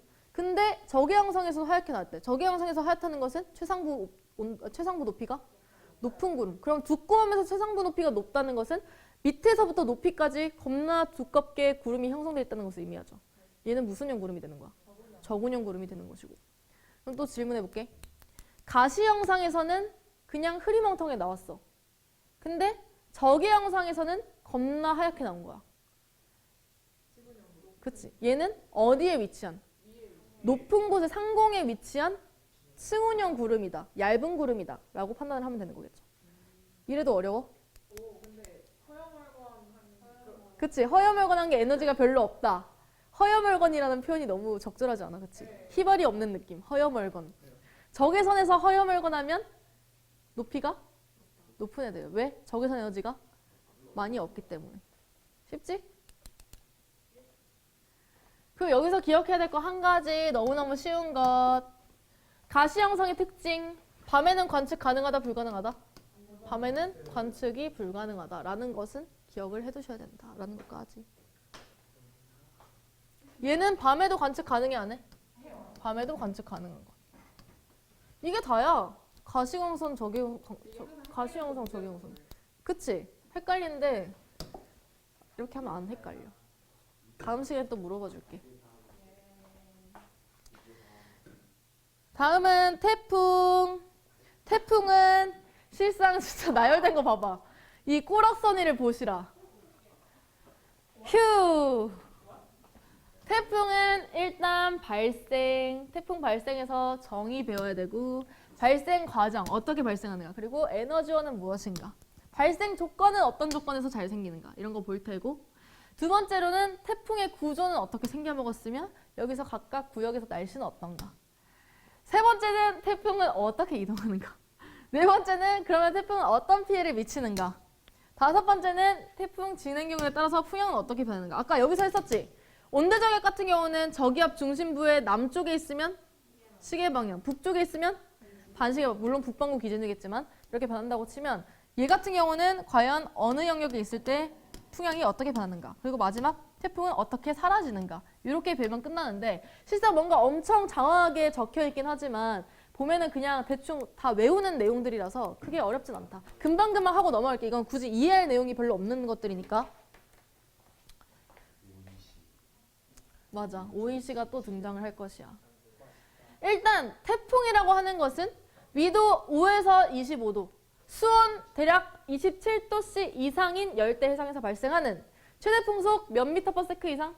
17m per s 이상인 애들을 태풍, 열대 저기압을 태풍이라고 얘기한다. 다시. 위도 몇 도에서 몇 도? 5에서 25도 사이. 수온 27도 이상. 풍속 17m per s 이상인 해역에서 발생하는 무슨 저기압? 열대 저기압을 태풍이라고 얘기를 한다라는 것. 여기서 열대 저기압이란 손이 높은 열대 해상에서 발생하는 저기압을 열대 저기압이라고 얘기했다. 온대 저기압은 어디서 발생했어? 주로 북반구, 중위도에서 잘 발생한 애들이었다면 태풍은 열대 해상, 위도 5에서 25도 사이에서 발생한다. 그거 이따가 할 건데 알려줄까? 그 힘이 없어서 이따가 할게. 자, 태풍의 발생 과정을 먼저 보게 되면, 일단 얘네 같은 경우 이거 내가 통과 때도 열심히 설명하는 내용인데, 이거 설명하면 항상 애들이 잠들었었어. 그래서 너무 마음이 아파. 보면 일단 열대 해상, 아까 그 조건들을 생각해 보면 열대 해상이라는 거는 습기가 굉장히 많고 온도가 굉장히 뜨거운 곳이잖아. 그럼 안 그래도 바다에서는 굉장히 다습한데 거기서 온도까지 높다고 치면 고온 다습한 상태겠죠. 그러면 수증기들이 겁나 증발을 많이 할 거란 말이야. 수증기가 엄청 많은 이 공기가 따뜻한 열을 받으니까 위쪽으로 점점 상승해요. 공기가 점점 상승하면서 뭐가 만들어져? 구름이 만들어져. 아까 전에 저기압 할 때 생각해보면 그거 어디서 났냐? 나 해볼래. 이거 어디서 무거워. 어디서 난 거야? 야, 이거 릴스 맞나? 쇼츠 만들기 좋겠다. 내가 만들어볼게. 빵. 누구 거라고? 이거 쏘면 날라가?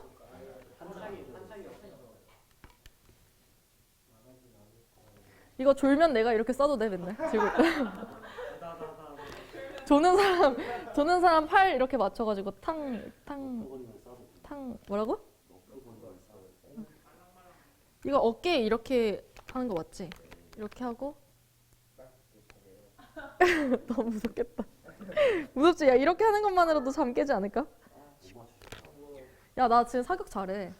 다음에 나랑 그 사격 게임장 가서 나랑 사격 붙을래? 나 사격 진짜 잘함. 우리 다음에 가서 할래? 우리 수능 끝나고 갈래? 너 재밌어. 아, 나 이기기? 아니, 이거 쉽지. 그냥 끄트머리 맞춰. 0점 맞추고 끄트머리 맞춰서 그냥 쓰면 되잖아.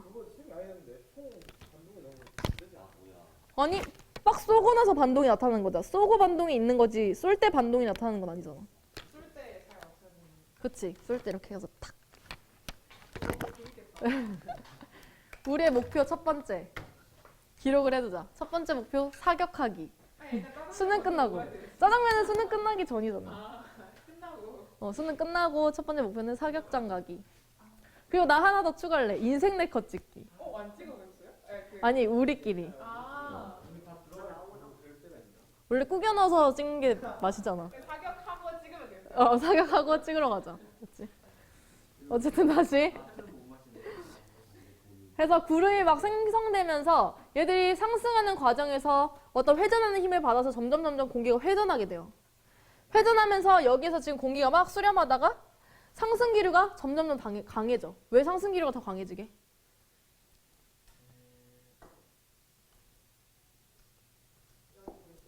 열 공급하라고? 어디서 열을 공급받는데? 바다에서. 아니 그 태양 그러니까 기존의 바다에서 열을 공급받아서 얘들이 상승을 하는데 상승하는 도중에 어떤 기작에 의해서 상승이 겁나 더 빨라져. 그 핵심이 바로 태풍의 에너지원인 뭐게? 수증기의 수문열 혹은 잡열입니다.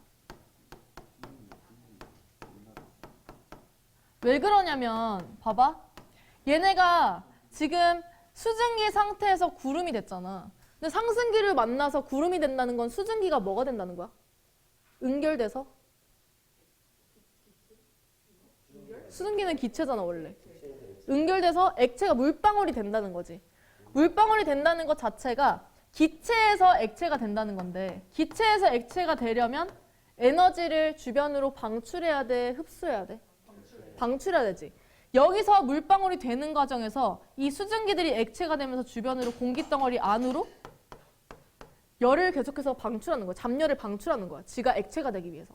그러면 안 그래도 이 따뜻한 바다 때문에 공기가 뜨거웠는데 잡열을 공급받으니까 상승하고 있던 공기덩어리는 더 뜨거워지겠죠. 지들이 상태 변화하면서 지들이 주변으로 뱉어낸 그 열 가지고 다시금 얘들이 뭘 받았다 그래? 뭐 에너지를 더 받아서 그 상승하는 기류가 더 강해지는 거야. 그래서 상승 기류가 더 강해지고 저기압은 당연히 더 강화되겠죠. 그런 과정에서 이 회전도 겁나 빨라지고 정라는 높이까지 구름도 더 많이 생기고 이렇게 되면서 최강의 상태인 태풍이 만들어지게 되는 거지. 이해됐어? 그래서 얘들의 가장 핵심적인 에너지원을 말해봐라 라고 얘기한다면 뭐라고? 수증기의 잡열이다 라고 얘기합니다. 구름이 상승 기류 과정에서 만들어지는 수증기의 잡열이 가장 핵심적인 에너지원이다. 그래서 태풍의 에너지원 정리하면 수증기가 응결하면서 방출하는 수문열, 즉 잡열이다. 이때 수문열이라고 하는 것은 물질이 상태 변화가 할 때 나타나는 열, 흡수되거나 방출하는 열을 잡열이라고 얘기를 하는데 이런 것들이 태풍의 에너지원이다. 벌써 네 번째로 왔어. 태풍 발생 지역. 이건 아까 전에 우리가 태풍 정의 봤을 때 위도 몇 도에서 몇 도 사이에서 잘 만들어진다고? 5도에서 25도 사이. 왜 0도에서 5도 사이는 안 만들어지느냐? 0도에서 5도 사이에서는 뭐가 없기 때문에? 전향력이 없기 때문이다라고 얘기할 수 있어. 이거는 나중에 G2 가서 배우는 거긴 하지만 실제로 전향력의 공식 자체가 말해줄까? E 오메가 V 사인 세타예요. 이때 세타가 위도야. 근데 위도가 0도쯤 된다고 가정을 한다면 사인 0은 얼마예요? 0이지. 그래서 위도 0도쯤 될 때 전향력이 없어지는 거야. 얘가 전향력이거든.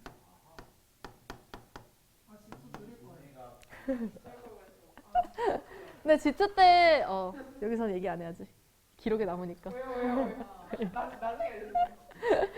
어쨌든 여기에 의해서 위도 값이 굉장히 너무너무 작게 되면 전향력이라고 하는 회전하려는 힘이 작용하지 않아서, 물론 회전하는 힘이라고 표현하면 정확한 건 아니지만 어쨌든 지구 자전에 의한 이 가상적인 힘인 전향력이 작용하지 않기 때문에 아까 우리 태풍 발생 과정 봤을 때 상승하는 과정에서 회전이 일어나면서 점점 얘들이 커진다 그랬잖아.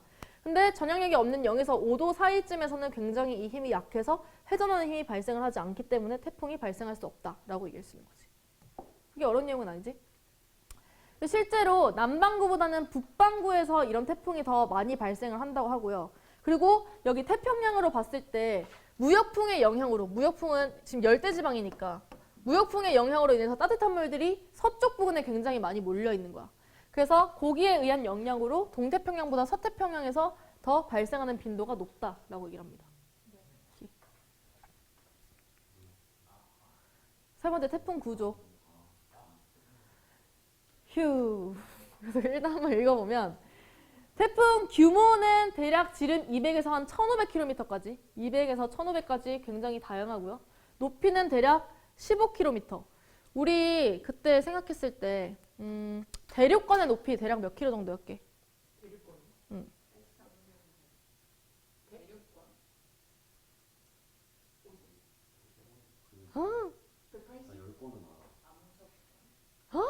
암석권이요? 이거 10권은 대기권 전까지 하는 거.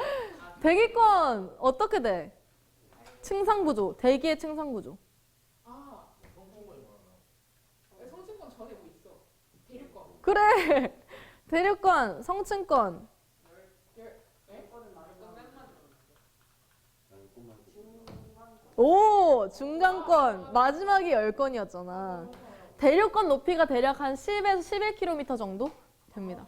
보통 얘가 이제 대륙권이 있는 곳까지 성장한다라고 볼 수 있는데 뭐 높이 평균 한 15km 정도 된다고 하네요. 구조로 따지게 되면 일단 태풍이라는 것은 열대 뭐라고 했지? 열대 저기압이라고 얘기했잖아. 기본적으로 얘네는 중심부가 굉장히 저기압이라고 볼 수가 있고 실제로 바깥쪽이랑 그 중심부의 기압차가 크게 나타난다라고 볼 수 있어. 여기 중심이 0, 중심으로부터의 거리를 가로축으로 둔 거니까 중심이 0이라고 가정을 한다면 실제로 기압은 이렇게 형성되는 거 볼 수가 있겠죠. 주변 가장자리로 갈수록 기압이 굉장히 높은데 반해서 완전 중심부에는 기압이 엄청 낮다라는 거. 그래서 가장자리랑 중심의 기압차가 크다라는 거. 두 번째, 구름. 구름이라는 것은 아까 거대한 정란이 만들어진다고 했었죠. 거대한 탑 모양으로 구름이 분포하게 되고 실제로 중심부로 갈수록 엄청나게 두꺼운 정란음. 중심부로 갈수록 더 저기압이니까 상승이라 더 강하기 때문에 이건 상승이라 더 강하다고 얘기를 하면 안 되죠. 어쨌든 중심에 있는 나중에 배울 태풍의 눈 부근을 제외하면 어쨌든 중심으로 갈수록 상승이라가 굉장히 강하기 때문에 중심부쯤으로 갈수록 구름이 더 두꺼워진다라고 얘기를 할 수가 있겠고요. 세 번째, 연지운동으로 따지자면 실제로 대부분은 지금 보면 기본적으로 저기압이기 때문에 상승 기류가 엄청나게 많이 나타나는데 여기서 공기들이 다 위쪽으로 올라가면 이 공기들이 올라간 것들이 어디론가 빠져나가야겠지. 계속 축적될 수가 없잖아. 그래서 바깥쪽으로 이렇게 빠져나가게 됩니다.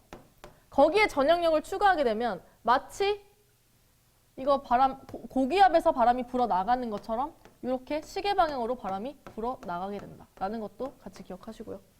오케이? 그리고 일부는 여기서 바람들이 막 빠져나가도 어쨌든 가운데 쪽에 쌓일 거잖아. 여기서 엄청나게 쌓인 공기들에 의해서 어쩔 수 없이 가운데서 살짝 내려오는 하강기류가 존재하게 돼요. 공기가 여기 너무 쌓여가지고 거기에 의해서 어쩔 수 없이 가운데로 내려오는 이런 하강기류가 잠시 발생을 하게 된다. 여기 보시면 태풍의 눈은 대략 지름 한 50km 부근을 태풍의 눈이라고 얘기를 하고 여기서는 아까 전에 말한 것처럼 공기가 너무너무 쌓이다 보니까 일부는 다 빠져나가지만 빠져나가지 못한 애들이 가운데 부분으로 슉 하고 내려오는 약한 하강기류가 이 태풍의 눈 부근에서 발생을 하게 된다. 그럼 어쨌든 하강기류가 발생하는 것이기 때문에 실제로 기압 자체는 그 태풍의 눈 주변에서 무슨 기압? 저기압. 하강기류가 발생한다고 고기압이라고 얘기하면 안 되는 거야. 그냥 기압 자체는 겁나 제일 중심에서 엄청난 저기압인데도 불구하고 강제적으로 공기가 쌓여서 어쩔 수 없이 하강기류가 그냥 밀려 내려오는 것 뿐인 거야. 하지만 어쨌든 하강기류가 발생한다는 것 자체로 날씨는 어떻게 된다? 맑다고 볼 수가 있기 때문에 하강기류가 나타나고 날씨는 맑지만 기압은 고기압이다 아니다? 아니다라는 거 무조건 기억하세요. 이거는 살짝 한 3월 학평쯤에 나올 만한 문제지 않을까라고 생각을 하지만 어쨌든 수능에서는 이런 허접한 걸로 내지도 않지 않을까라는 생각을 하긴 하지만 어쨌든 중심부에서 하강기류는 나타나지만 고기압이 아니다라는 것은 무조건 핵심적으로 기억을 해둬야 되는 일이다라는 것. 태풍의 일기도를 보게 되면 아까 우리 온대저기압 같은 경우에는 전선을 동반한다고 했어? 안 한다고 했어? 한다고 했어. 그래서 아까 온난전선, 한랭전선 이렇게 생겼었잖아. 태풍 같은 경우는 전선을 동반하지 않아요. 얘네 같은 경우는 보면은 이렇게 기압이 같은 곳을 연결했을 때 이렇게 수륙챙이, 너네 수륙챙이 뭔지 알아? 네? 수륙챙이. 그게 뭐죠? 포켓몬스터에 나오는 수륙챙이 몰라? 또 뻘짓해도 돼? 빨리 안 나오지? 이렇게 슝, 슝. 무섭다고? 약간 수륙챙이에서 올챙이랑 뭔가를 합친 말 아니야? 이렇게 생긴 애가 있거든. 근데 내가 화폐석도 약간 틀린 거 아니야? 화폐석도 뭔가 수륙챙이 내가 얘기했던 것 같은데. 암모나이트였나? 암모나이트는 달팽이. 얘는 수륙챙이. 태풍은 수륙챙이. 이렇게 동심원 모양으로 생긴 얘네가 바로 태풍의 일기도다라고 볼 수 있겠죠. 가운데는 완전 저기압이라고 볼 수 있겠지. 태풍의 이동. 태풍의 이동 같은 경우는 이제 이런 식으로 처음에는 무슨 쪽? 북서쪽으로 이동을 하다가 시간이 지나면 북동쪽으로 이동을 하게 됩니다. 북서쪽에서 북동쪽으로 바뀌는 초기 북서쪽으로 갈 때는 무역풍과 북태평양 고기압 실제로 이 오른쪽 부근에서는 북태평양 고기압이 굉장히 크게 차지하는 열대 해상이라고 하는 것은 굉장히 더운 지점이라는 걸 의미하잖아. 그래서 북태평양 고기압이 여기에 큼지막하게 이렇게 떡하니 자리를 잡고 있을 때는 북태평양 고기압의 영향을 받아서 그 가장자리를 따라서 이렇게 이동하는 양상도 보이기도 해요. 그래서 북서쪽에서는 기본적으로 이쪽 부근에 저기압, 저위도 부근에서 무역풍이 계속해서 불고 있고 대기대순환의 무역풍이 이렇게 북동 무역풍이 이렇게 북반구에서는 불고 있고 얘에 의해서 서쪽으로 이동을 하고 그 다음에 북태평양 고기압 영향 받아서 그 가장자리를 따라 올라가는 이런 형태로 영향을 받다가 북위 25에서 30도쯤이 되게 되면 여기선 30도부터는 무슨 바람에 영향받아요? 편서풍에 영향받아서 오른쪽으로 슉 하고 휘게 되는 이런 양상을 보이게 된다. 이때 태풍이 방향을 바꾸는 이 지점을 무슨 점? 전향점이라고 얘기한다. 무슨 점? 전향점이라고 얘기한다. 정리하면 태풍의 이동은 대기도선에 의한 바람, 무역풍이랑 편서풍의 영향을 받고 두 번째 주변의 기압 배치의 영향까지 받아서 이런 양상이 나타나게 된다. 라는 것. 근데 어쨌든 북쪽으로 올라가는 것 자체는 태풍이 왜 만들어져? 그치? 이것도 통과 때 썼지. 저위도에 있는 넘치는 에너지를 고위도로 전달해주기 위해서 태풍이라든지 다양한 기상현상들이 나타난다 그랬잖아. 그걸 생각해보면 얘 같은 경우는 에너지를 고위도로 전달하기 위해서는 어쨌든 북반구로 올라갈 수밖에 없어. 그 과정에서 무역풍을 만나면 무역풍 영향 받아서 이렇게 휘어지는 거고 그러다가 편서풍 만나면 옳았구나 하고서 이쪽으로 슉 이동하게 되는 것이고. 오케이? 태풍의 피해. 피해는 기본적으로 이거 쉽지? 기억만 하고 있으면 이제 쉽죠? 위험 반응과 안전 반응 두 가지가 중요하다. 실제로 태풍은 저기압이기 때문에 이런 식으로 반시계 방향으로 바람이 불어가고 있는데 이때 당시에 얘가 이동하는 방향을 같이 고려를 해보면 여기서 봐봐. 태풍이 이렇게 이동하고 있다고 가정을 했을 때 얘를 기준으로 얘가 이동하는 방향을 기준으로 해서 위쪽 부근은 이동 방향이랑 같은 방향으로 지금 태풍의 바람이 불고 있고 아래쪽 부분은 태풍 바람은 이렇게 부는데 얘 이동 방향은 반대쪽으로 가고 있잖아요.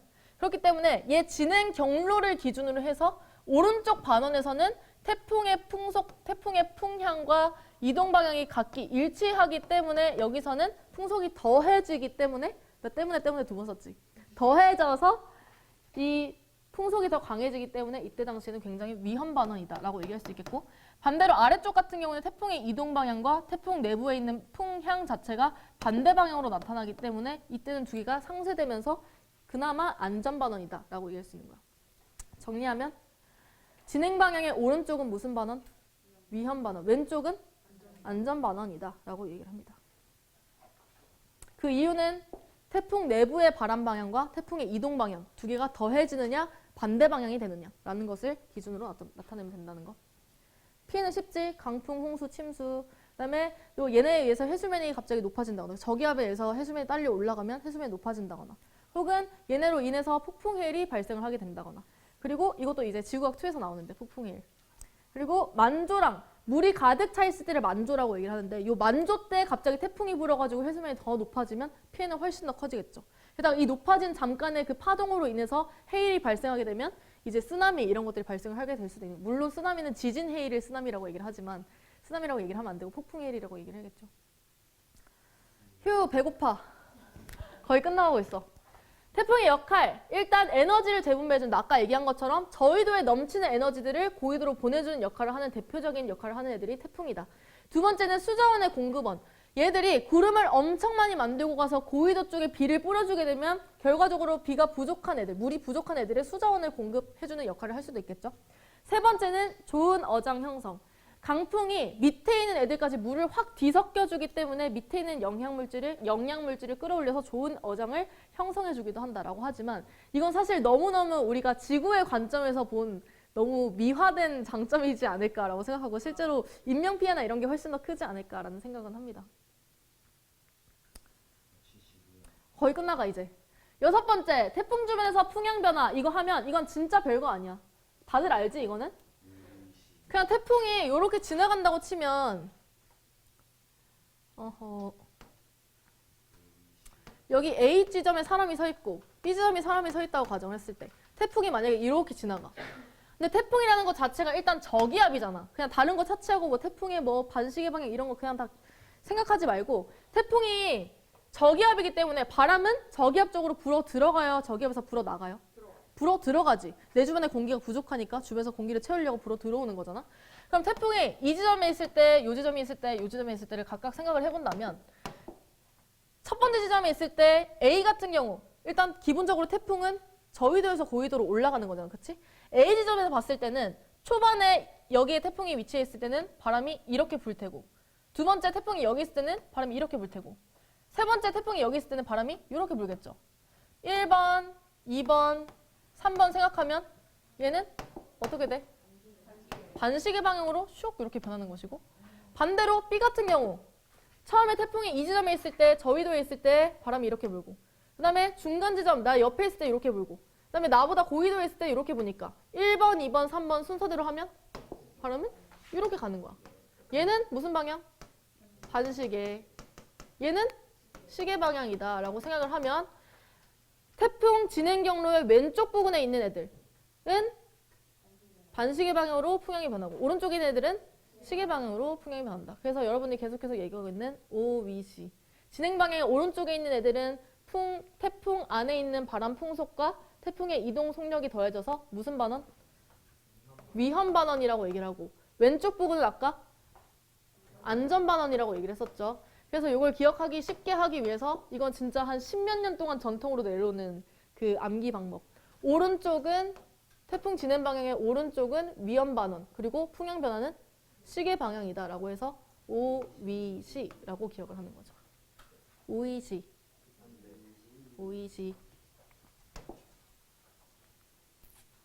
마지막 태풍의 소멸. 태풍이 만들어진다는 것 자체가 어떤 환경에서 만들어졌어? 두 가지 조건.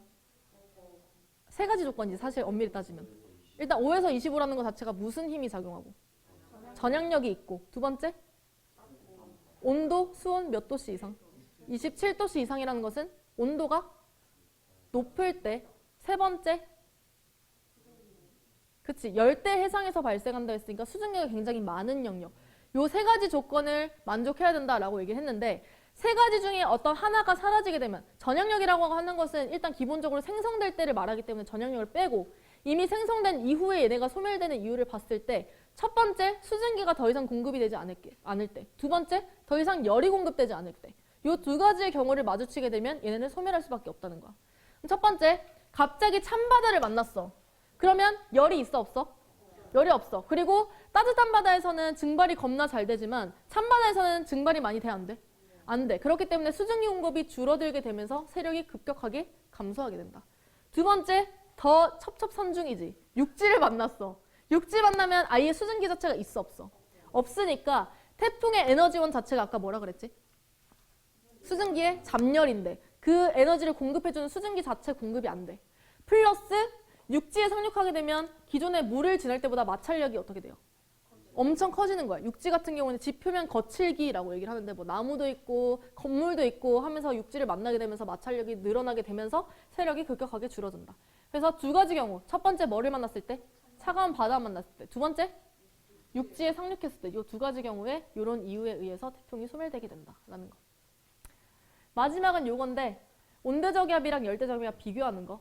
온대저기압은 주로 북반구, 중위도에서 잘 생기는데 얘네 같은 경우는 북반구, 중위도 중에서도 아까 정체전선이 만들어지고 거기서 파동 발생하면서 시옷자 모양의 온대저기압 만들어졌잖아. 그치? 정체전선이 만들어지려면 겁나 차가운 공기랑 따뜻한 공기가 서로 세력이 비슷한 곳에서 이런 온대전선이 잘 만들어지겠죠. 그래서 그 위치가 어디냐면 여기야, 여기. 차가운 공기는 내려오고 있고 따뜻한 공기는 올라가고 있는 여기를 뭐라고 하냐면 한대 전선대라고 얘기해요. 위도 대략 60도 부근. 그래서 온대저기압은 이 한대 전선대 부근에서 잘 만들어진다라고 이야기를 하고요. 반면에 열대저기압은 위도 5에서 25도 사이 이쯤에서 잘 만들어진다. 그리고 전선 여부, 온대저기압은 전선 있고 열대저기압은 전선 없다라는 거. 등압선 형태, 등압선은 아까 전에 봤을 때 온대저기압 같은 경우는 이렇게 약간 삼각형 모양을 띠게 돼요. 얘네들을 따라서 이런 식으로. 그림 너무 똥같이 못 그렸지만. 하지만 열대저기압은 아까 누구? 수륙쟁이처럼 동글동글한 이런 형태. 그리고 굉장히 이 간격이 좁고 등압선 간격이 좁을 때 그만큼 좁은 영역에서 기압 변화가 크다는 거니까 풍속도 크다라고 얘기를 할 수 있겠죠. 빠르다라고 얘기할 수 있겠죠. 강수 지역 얘 같은 경우는 이 전선면의 앞뒤 그리고 이 가운데 온대저기압 가운데 부근에서 비가 많이 내리지만 얘 같은 경우는 그 열대저기압 따라서 나선 형태의 구름 따라서 비가 많이 내린다라는 것. 이동 경로 온대저기압은 무슨 풍 타고? 편서풍 타고 어디에서 어디? 서에서 동으로 이동을 하지만 열대저기압 같은 경우는 물론 편서풍의 영향도 받지만 저위도에서 시작해서 처음에 무슨 풍 때문에? 무역풍 때문에 무슨 쪽? 북서쪽으로 이동하다가 그 다음 위도 30도쯤 되면 편서풍 때문에 오른쪽으로 이동, 북동쪽으로 이동을 하게 된다. 이때 방향을 바꾸는 지점을 전향점이라고 얘기를 한다라는 것. 주요 에너지원 두 가지. 온대저기압의 주요 에너지원은 위치 에너지 변화. 지금 보면 전선에서의 기단의 위치 에너지라고 얘기했었고 열대저기압은 수증기의 잠열이다라고 얘기할 수 있죠. 여기까지가 태풍 끝. 후. 열광했다 열광. 시간이 갈수록 뭔가 말이 빨라지면서 오히려 난 느리게 할 때 수업이 잘 안 되는 것 같아. 의식적으로 느리게 하면 뭔가 자꾸 잡생각이 많아져가지고 근데 막 급하게 빨리 하면 내가 해야 될 말만 머릿속에 막 빨리빨리 생각이 나가지고 말이 막 빨리빨리 잘 나. 오늘은 여기까지. 목표 달성 시간 좀 늦은 것 같은데? 저 근데 오늘은 수업이 있는 거 아니라서 아 그래? 다행이다. 휴. 아 맞다. 나는 너네랑 수업을 하고 나면 기분이 좋아져. 나 아까 텐션 되게 낮았거든. 시작할 때랑 끝날 때 이거 영상 그 일시정지에서 보면 나 표정 달라져 있을 것 같은데? 그러니까 점점 밝아지는 듯. 근데 나는 인스타에 그거 올려야겠다. 아, 2개다 얘들아. 아 진짜요? 실제 무게야. 이거 한 사람이 2개 가져야 돼. 아, 한 사람이 2개 가졌어? 진짜. 이렇게 한 세트. 아, 이렇게 한 세트. 진짜. 아니야. 여기 하나랑 뒤에 절반 여기까지만 하면 돼. 1.5. 근데 지난 시간에도 1.5였어. PR.